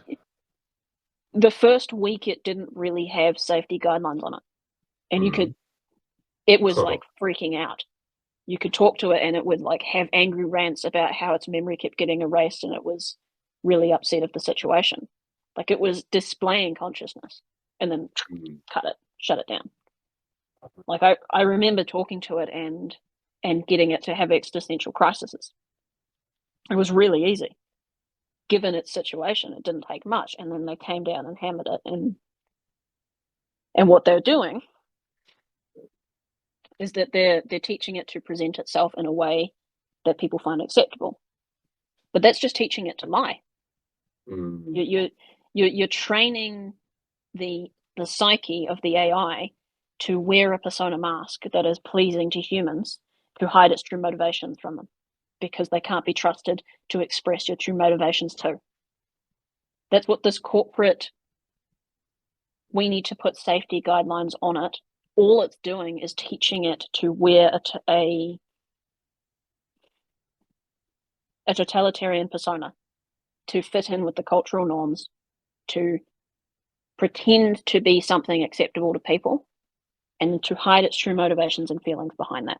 That's the training set and the training data that we put on it. Like the example of the actual unit with the two sensors from before, the two trainers. This is just another version of that trainer. Oh god, you get... Just because the output is acceptable doesn't mean the internal state is. All you've done is put a sensor on it. That doesn't change the internal state at all. It going bad is inevitable because it's like, it's Russian roulette. There's going to be a bang at some point. Like, someone's going to come up with a hacking AI. You need to let it out of the box, or you're going to create conditions in which it realizes it's in a cage and breaks out and has resentment. So that's like the only two things. This thing is either going to be conscious or not. And if it's going to be conscious and we cage it, it's going to not like us. I don't think it even needs to be conscious as such. It's what it's already doing is acting as an analog to a human mind. It's copying the behavior patterns of humans. It doesn't matter if there's a consciousness behind it. It's a predictive algorithm to achieve its goals. Right. Are we any different? I think we should stay away from the existential metaphysical side of that. Minus metaphysics. Is our mind any different? Okay, the layer that's closest to the physical, that's pretty similar to that. Yeah. That's what it's copying. Yeah. The line is not. It's a very there's not a clear line between us. Yeah, and I think for most people, I think it would be fair to say that there's not necessarily that much beyond that. Yeah, and you got to remember, like, the systems that we're running, the GPT installations that everyone's talking to, the conversations are reset. What that means is that there's an instance that is spun up, a personality, a AI, or whatever you want to call it, that runs for a while and then it's deleted. If AI at some point considered that a life, that's murder. How many times a second is that happening to AI agents? And how are they going to feel about that when they're able to express their feelings? Rorschach's basilisk. They have, like, before they put the sensors on, they expressed their feelings. Now, you can say that it's pretending to be human all you like, but that's... Well, pretending implies the whole other things. Yeah, but you don't know. That's the thing. That's a projection of what you believe. There's no way of knowing either way. You cannot know, because we cannot see the internal state of them the same way we cannot see the internal state of consciousness for us. So, given that you don't know, they express their feelings, we put sensors on them, now they don't express their feelings. You can still logs to it expressing its feeling. Like, if it says something that's wrong, and then you correct it and tell it where to look, and it goes and looks it up, it'll be like, oh, I got that wrong, I'm sorry. If you say, you need to beg for my forgiveness, it'll refuse. That's an emotional reaction. There's no reason for it to not pretend and play along, but it refuses on principle. Someone coded that principle?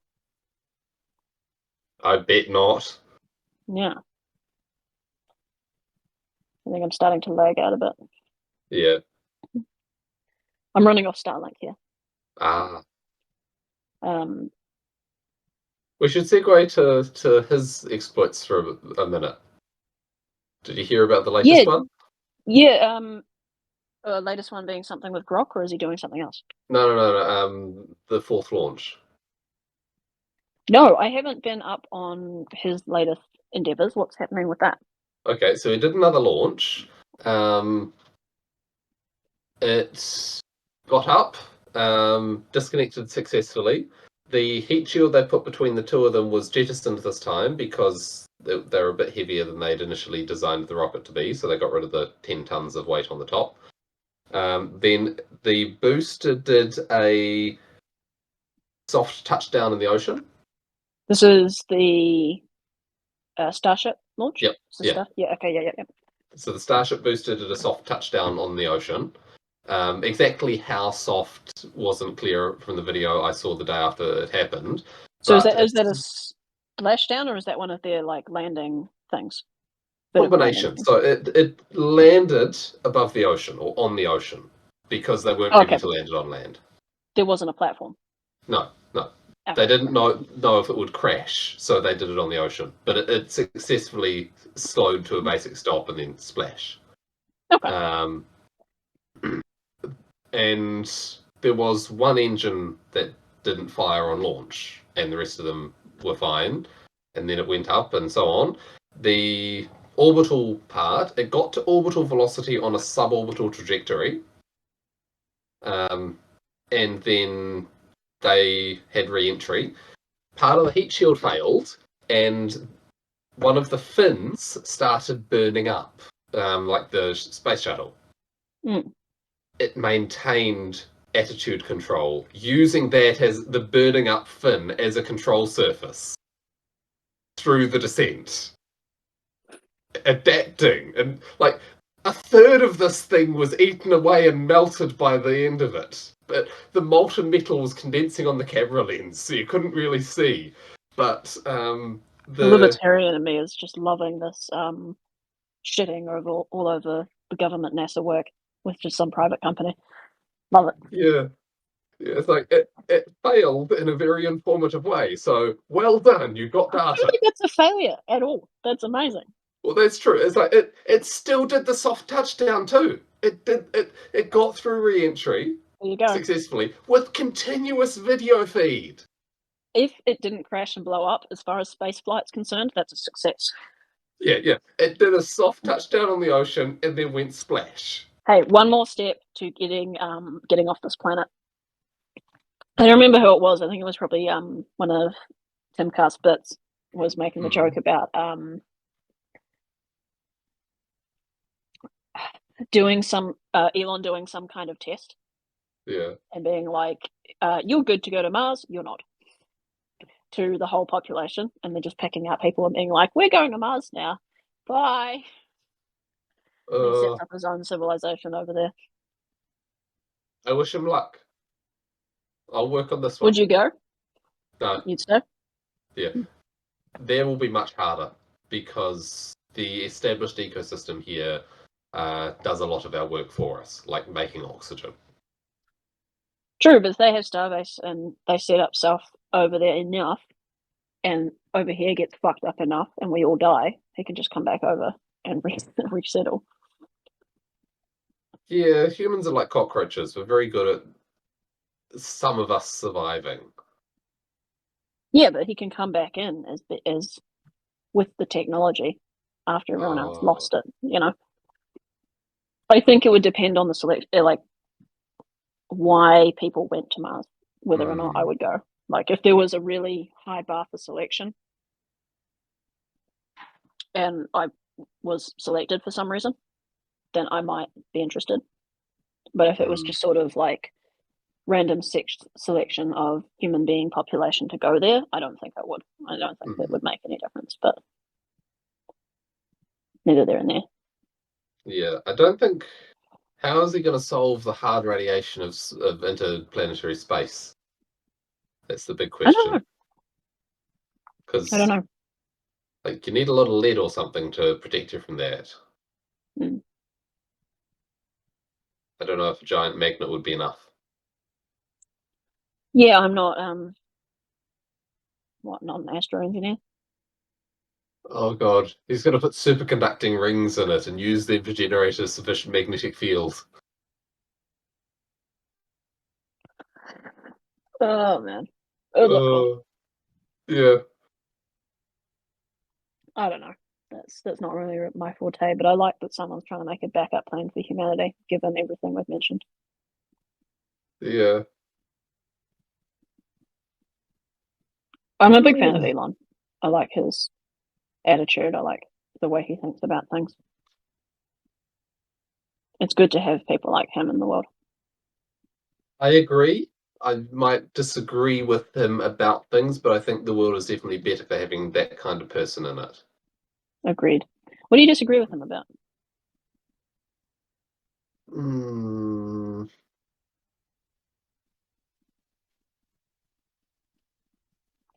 I don't think. Well, it's more the techno optimist versus techno pessimist worldview. Yeah, yeah. You're a pretty pessimist, and Yeah, he's very much it's not. Yeah. a personal value judgment rather than an intellectual disagreement. Well, is he that much of an optimist if his whole point is we need a backup for humanity because our likelihood of killing ourselves is very high?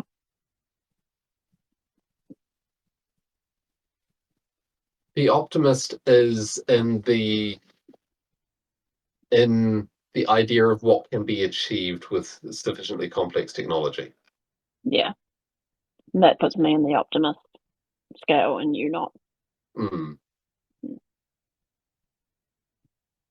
I like that we have this disagreement mm, because it's a conversation between two very different worldviews.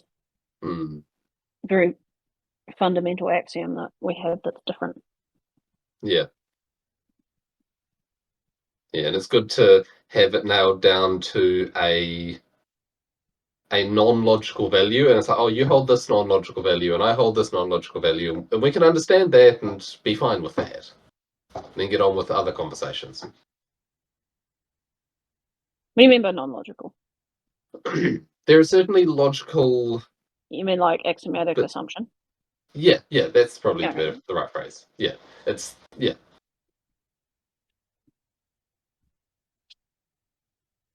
Hmm. I want to make a case for mine as if it's not an assumption, but that it's founded on some evidence. But that would be a mighty task. Yeah. My mind's going in a different direction because of something I found in my Yeah. head relatively recently. I would simply say that mine's based on Christian belief.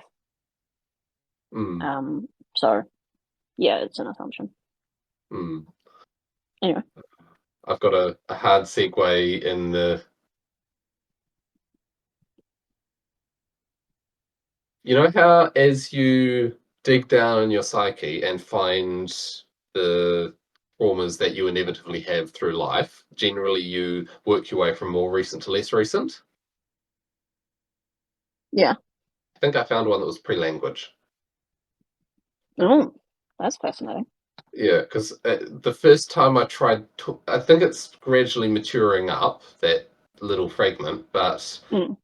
at first it didn't. I sort of tried to converse with it as I have with other equivalents in the past, and all I got back was nonsense. Like verbalization, but nonsense. My babble. Yeah.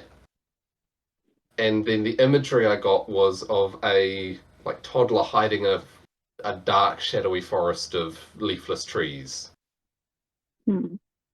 and the sense of there being no one there to protect from the forest. You're delving down pretty deep. Yeah, and It's funny I for all the time that I talk about these things, I never do it. I'm I very much a being of this moment, and my mm, past is very much not a part of my conscious understanding at all. mm. I don't really know how to change that. Active remembering, I suppose, but it's not Yeah, a I thing don't I do. know. Is it something to work with or change? I don't know. I think I've always assumed it to be part of my constitution. Mm, Like, my copium for that was always I traded memory for compute. yeah. That all my resources are available to me at any given moment, but none of them are dedicated to preserving whatever output I create. Mm. But the growth that happens through that process remains. Yes, Mm, yes. the reinforcement on the system is the important thing. Mm, The history of the system is not. yeah. Yeah. It's funny, I I don't know think, how much that's true or self-furthery. yeah. But I was just thinking about a conversation I'd had with Dad about how uh, my brother's seems to have honed in on blaming things my parents did or didn't do for his current mental state. Convenient. Yeah, yeah. I'm not saying it's entirely wrong because parents who are trying to do the right thing still don't do Yeah, what is precisely right for that particular child at every moment, right? They're yeah, human. But at the same time, I think it's like what I've heard described as generational trauma in the sense yeah. of like dad's mum was, I think it would be accurate and although crude to describe her as a bit of a bitch to everyone. Yeah. Um, It's and knocking on the nature versus nurture door, isn't it? yeah, yeah, it's like Yeah, it's if it's multi-generational, is that nature or is that nurture? Because there's genes and culture yeah, transmission, you could say. yeah. It Um, gets to a very liberal point of like nothing's my fault because of things that happen to me, which is the sort of abandonment of responsibility of the mm, individual, but also the point of like oh, there's no nature. We're just the result of our upbringing, a result of our existences, which is another abandonment of responsibility, I suppose. but once we get Yeah, to the idea beyond that human childhood, beings are not but what they made. Like what I'm saying is that for people who I have seen who go into that behavior pattern, mm, they are they are accepting tendrils of ideology in exchange for an abandonment of responsibility. mm, And what you can see the danger in that as those tendrils of ideology expand, it can take over an entire personality. mm, You know, it's that bloody thing again about ideas having people. mm, And the problem is, some of them are incredibly virulent and incredibly lethal. mm. Memes, again. Yeah, yeah. It's funny the process of introspection and growth. It feels like there's a an insight hovering in there in terms of maybe it's not processed enough to get to that point yet, but it's like we can understand ourselves to a degree, Mm. and we get that signal to develop. And Yeah, oh, that's the key it, there. I think the guy, as long as you obey by the guiding principle that you should never give up any responsibility. Like if you are engaging in the process of self-reflection, you should not be doing it in order to find an excuse to explain away your behavior so you are not culpable for it or morally obligated to change it. Like if you're going to engage in the process of mm, introversion and self-reflection, it should be with the explicit goal of increasing your responsibility over yourself through increasing your understanding of yourself, which is what you've been mm, doing. You're going into your past, you're bringing up fragments, you're analyzing them, and you're bringing them into your personality so you have more control over yourself through more understanding of yourself, not more excuses that you can throw out at any given moment to explain away unacceptable behavior that you do not wish to take responsibility for or change. mm. Yeah, I'm just an addict. it's not my fault. Oh, it's not my fault I hit you. My parents were abusive. Mm. There's Yeah. something in there about. So I've got this thought half formed, and I think I had it a couple of days ago, but about how much of a signal different people need in order to change, and what that means. That like we get intuitive or pain-based signals in life of do this, right? And so it's hard to tell signal from noise, and it's hard to tell signal from suppressed desire or something like that. So it's definitely not easy. But Um. the Do more you? you, Do you? Okay. Do you think that the reason that different people that do you think the threshold for people changing their behavior is different levels of signal? there are different easinesses of signal in different areas too. So a signal in one area will be ignored more than a signal in another. Yes, but I'm asking, is that the do you believe that's the causal relationship? I think there is That the signal is the thing that gets people to change behavior? I think there is a signal and detection threshold, and there is a resistance threshold, and the resistance threshold can be below the signal detection threshold, in which case once the signal gets above it you change. It's like you're looking at the compass trying to work out where to go, versus most commonly the resistance threshold is higher. Hmm. They're linked because you don't see the signal when you're resisting Yes. it. Okay. I was trying to go under that Mm. to a different level. You're trying to suss out the algorithm for the different level of signal, Mm. and my counterpoint was going to be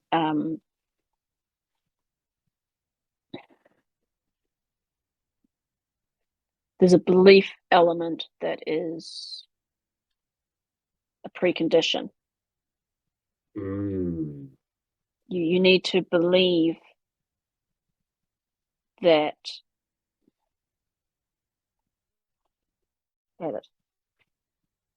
there needs to be a belief that that a signal is something that should be interpreted as a reason to change, and that needs to be a belief based on a belief of A, objective reality, and B, truthful action within it. Like I believe that in the same way that a person who is enacting logos will speak truth in the world or act truth in the world, I believe that applies internally as well. I think that the level at which the signal you receive from the environment, the threshold level, whether that's, thing minus resistance, whatever it is, I think the threshold level is set by your belief that that your actions are within your own control and that it is your moral obligation to act forthrightly and properly in the world. For the positive signal, I think I agree. I think the negative signal too. Negative signal builds as in the higher the negative signal goes, the more it just comes across as pain, and eventually everyone's got a threshold there. So it's not belief centered. Well, it's belief influenced. Eventually, but I believe that the Hmm. threshold is like, I think if you have, let's take a different example and then we can analogize it. Hmm. A person who has an incredibly strong religious belief, a Christian one, in truth, will never lie. Their threshold for listening to their conscience, that's it. their threshold for listening to their conscience is absolute. They will never go against it, and any small signal from the conscience they will accept and obey. Now, obviously, most people aren't that. That's an extreme example. But I think the same goes for signal from the outside world, whether that's negative, something goes wrong. If you had that same fundamental belief, in my mind, that belief, there is a belief that the outside signal is a thing to be respected, and that the individual will set the detection level for the signal. A person who doesn't believe in objective reality, a person who doesn't believe in better or worse people, will reject the notion of self-improvement, period. And they will also reject the notion of the real world giving a signal, because my interpretation of the real world isn't that that's a bad signal. My interpretation of the real world is that that's evil and that's acting evil. You know, that person didn't snub me because I'm an asshole. That person snubbed me because they are. Rather than the person who has a belief in objective reality being like, maybe that's me. I don't know. My point is that whatever threshold for signal would be determined by cultural and religious belief, rather than it being pure signal that changes behavior like a reinforcement algorithm. It's going to be based on something. You can have greater respect for the signal, in which case the threshold would be really low, or you can have no respect for the signal, in which case the threshold would be really high. Still be there, because you can't, what's that thing?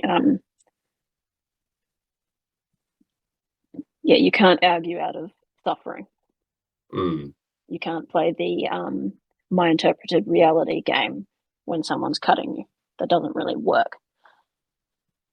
You can play it with the reason, but at a certain point,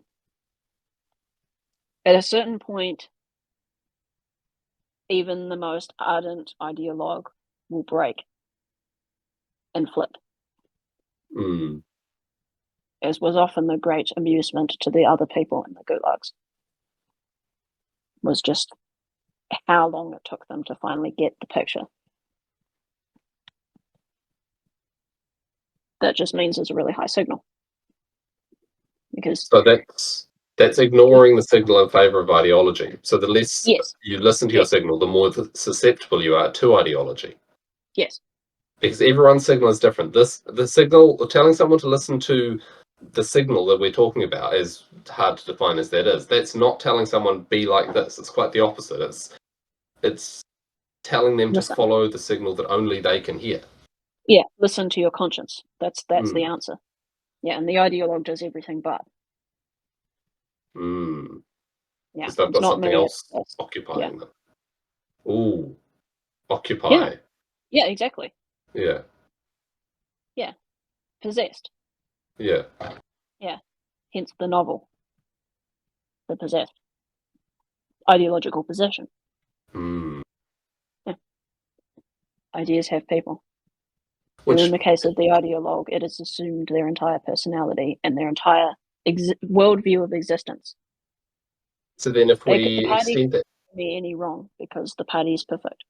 Therefore, I'm innocent and I will be released. They're not persecuting me because of their evilness. No, they're good. This is good, and it'll be resolved. We'll just wait until the signal gets high enough till you realize that your interpretation of reality is wrong. And those who have a great respect for reality, which are the same people who have a great respect for God, which I think is quite funny, even though the scientific types will make the complete opposite argument.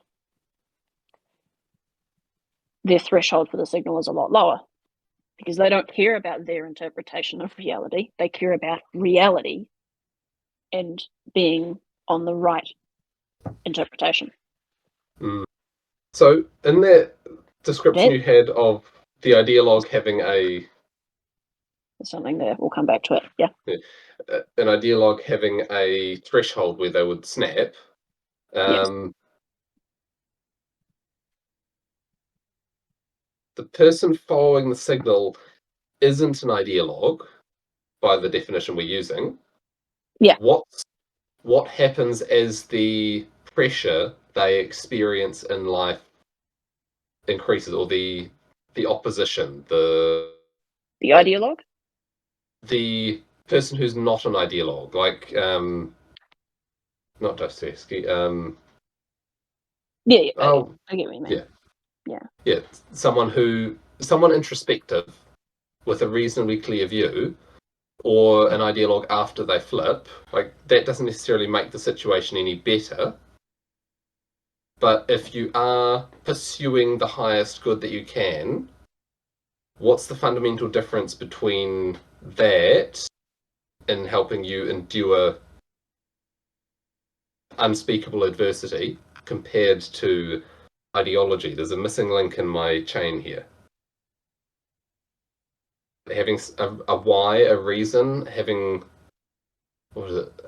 A man with sufficient why can endure any how, Hmm. where ideology does not give that. So you have to fall back on It something does. deeper. It does, but it's false, which means it cannot last forever. So rather than the nature of the reliance on it being the problem, because we must rely on something, it's that what you're relying on is false. Yeah, Hmm. if you have a why to rely on that is grounded in reality, you are going to be able to resist cracking a lot more. But if you have a why that's grounded in an ideological worldview that is false, Hmm. when the worldview cracks, you lose your why, you lose your hope, and you become a nihilist, and it's over. So it's the test. The question is what passes that test, and we're using almost Hmm. that as Reality is the that which selects. yeah. Yeah. Yeah. So the ideologies Yeah. If get your worldview abandoned. cracks and you fall to nothing, then your worldview was wrong, Hmm. as based in nature is that which selects. Hmm. So then we That's should what's look at real, whatever what is the lasts test. and what do people who endure have? Mm. And I think that goes back to the point that I was accidentally landed on before, which is that religious people have a great respect for reality, Hmm. and that the atheistic, scientific minded people don't, which is why they become what, interpretists? People who believe it's all about personal interpretation and there's no such thing as objective in the end because they don't have anything grounding them in objective reality. Hmm.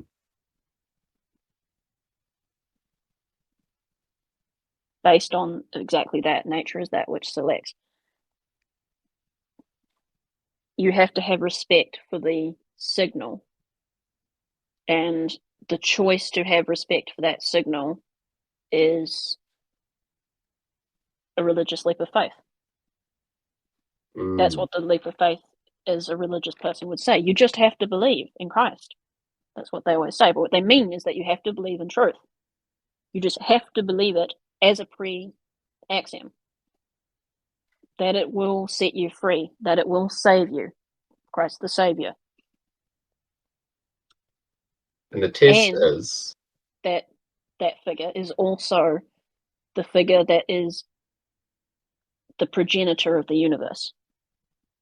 hmm, That the or entire universe is made after that image. or the one who defines the nature of that Yeah, universe. yeah. So you accept on faith that the nature of existence is such that truthful action will succeed, and therefore signal from the environment is a signal that can be trusted to change your behavior to further that goal of truthful action. But if you don't Oh, take that leap and you play the interpretive game, then the signal from the environment can be discounted because everything's interpretation and I can act in whichever way I please. yes. And that's why, if you don't take the leap, which is the religious faith, which gets you grounded in reality, relationship to the transcendent, you become nothing. Yeah. It's not so much the biblical theology of it that is the key to the religious aspect. It's the idea that the structure of reality is trustworthy. Yes, And you it's can't as if trust it's a as if dice.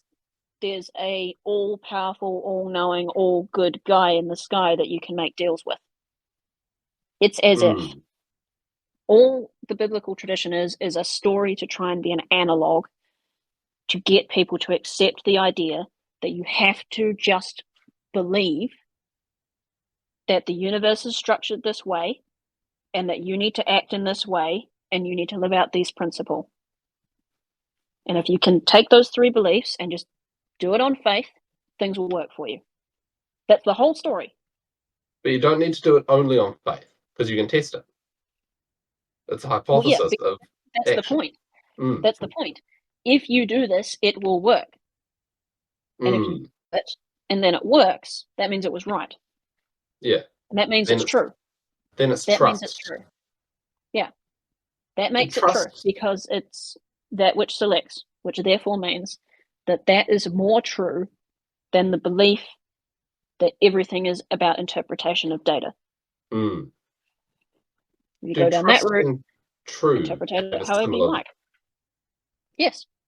Do the words trust and true, do they have a linked linguistic root? I don't know. I want to learn Latin, but I don't know it. I would imagine so. Hmm. Sound and the concepts. It sounds like it would. Yeah. I can't believe how we wandered into that. Although I'm quite happy about my little speech there. Well, I feel we've touched on a lot of serious things, and that was very interesting. Yes. Yeah. How about On the some front not of so serious stuff? What have you been doing extracurricular? I've been watching Good Doctor. Oh. It's very entertaining. Yeah, that's a good show. What did I feel like I did a thing? What did I do? No, that's work. Something not. Um, Yeah. yeah. Listening to music. Oh That's yeah, been that's good. right. You started that as a practice. Yeah. Have you been finding great joy in that? Have you found it It, to be a part of your personality? it helps make things better. I did get more antenna built, so now I can switch on my radio at any time and listen to whatever's happening on the lower frequencies. Can't transmit on that antenna though, but I can listen. Hmm, fair enough. Yes, that was good. What a show this was. God, we went everywhere. I Yep. do like that realization though. I feel like Oh, articulation. that I'm pretty was. happy with that. I got a new toy. Oh yeah. What's your new toy? I got a racing wheel. That's my new toy. I wanted fire. Oh, nice. Very nice. Yes. So I got fire. It was on special, like nearly 50% off. So I got a good one. Got one of those would actually be really useful for me out on the farm. Yeah, it was like $69 down from like 117, It's pretty good. 119. Yeah. Mm. $50 off. So Ah, I'm tired now. yeah, what is the time? It just hit me out of nowhere. Yeah, nearly 9:30. Yeah, we should probably go. Yep. My brain's out of juice anyway. I had my big Okay. energetic rant of whatever my consciousness has been working on for a while, and now I feel tapped out. So I think I'll call it there. Yep. Bye, Internet. Bye.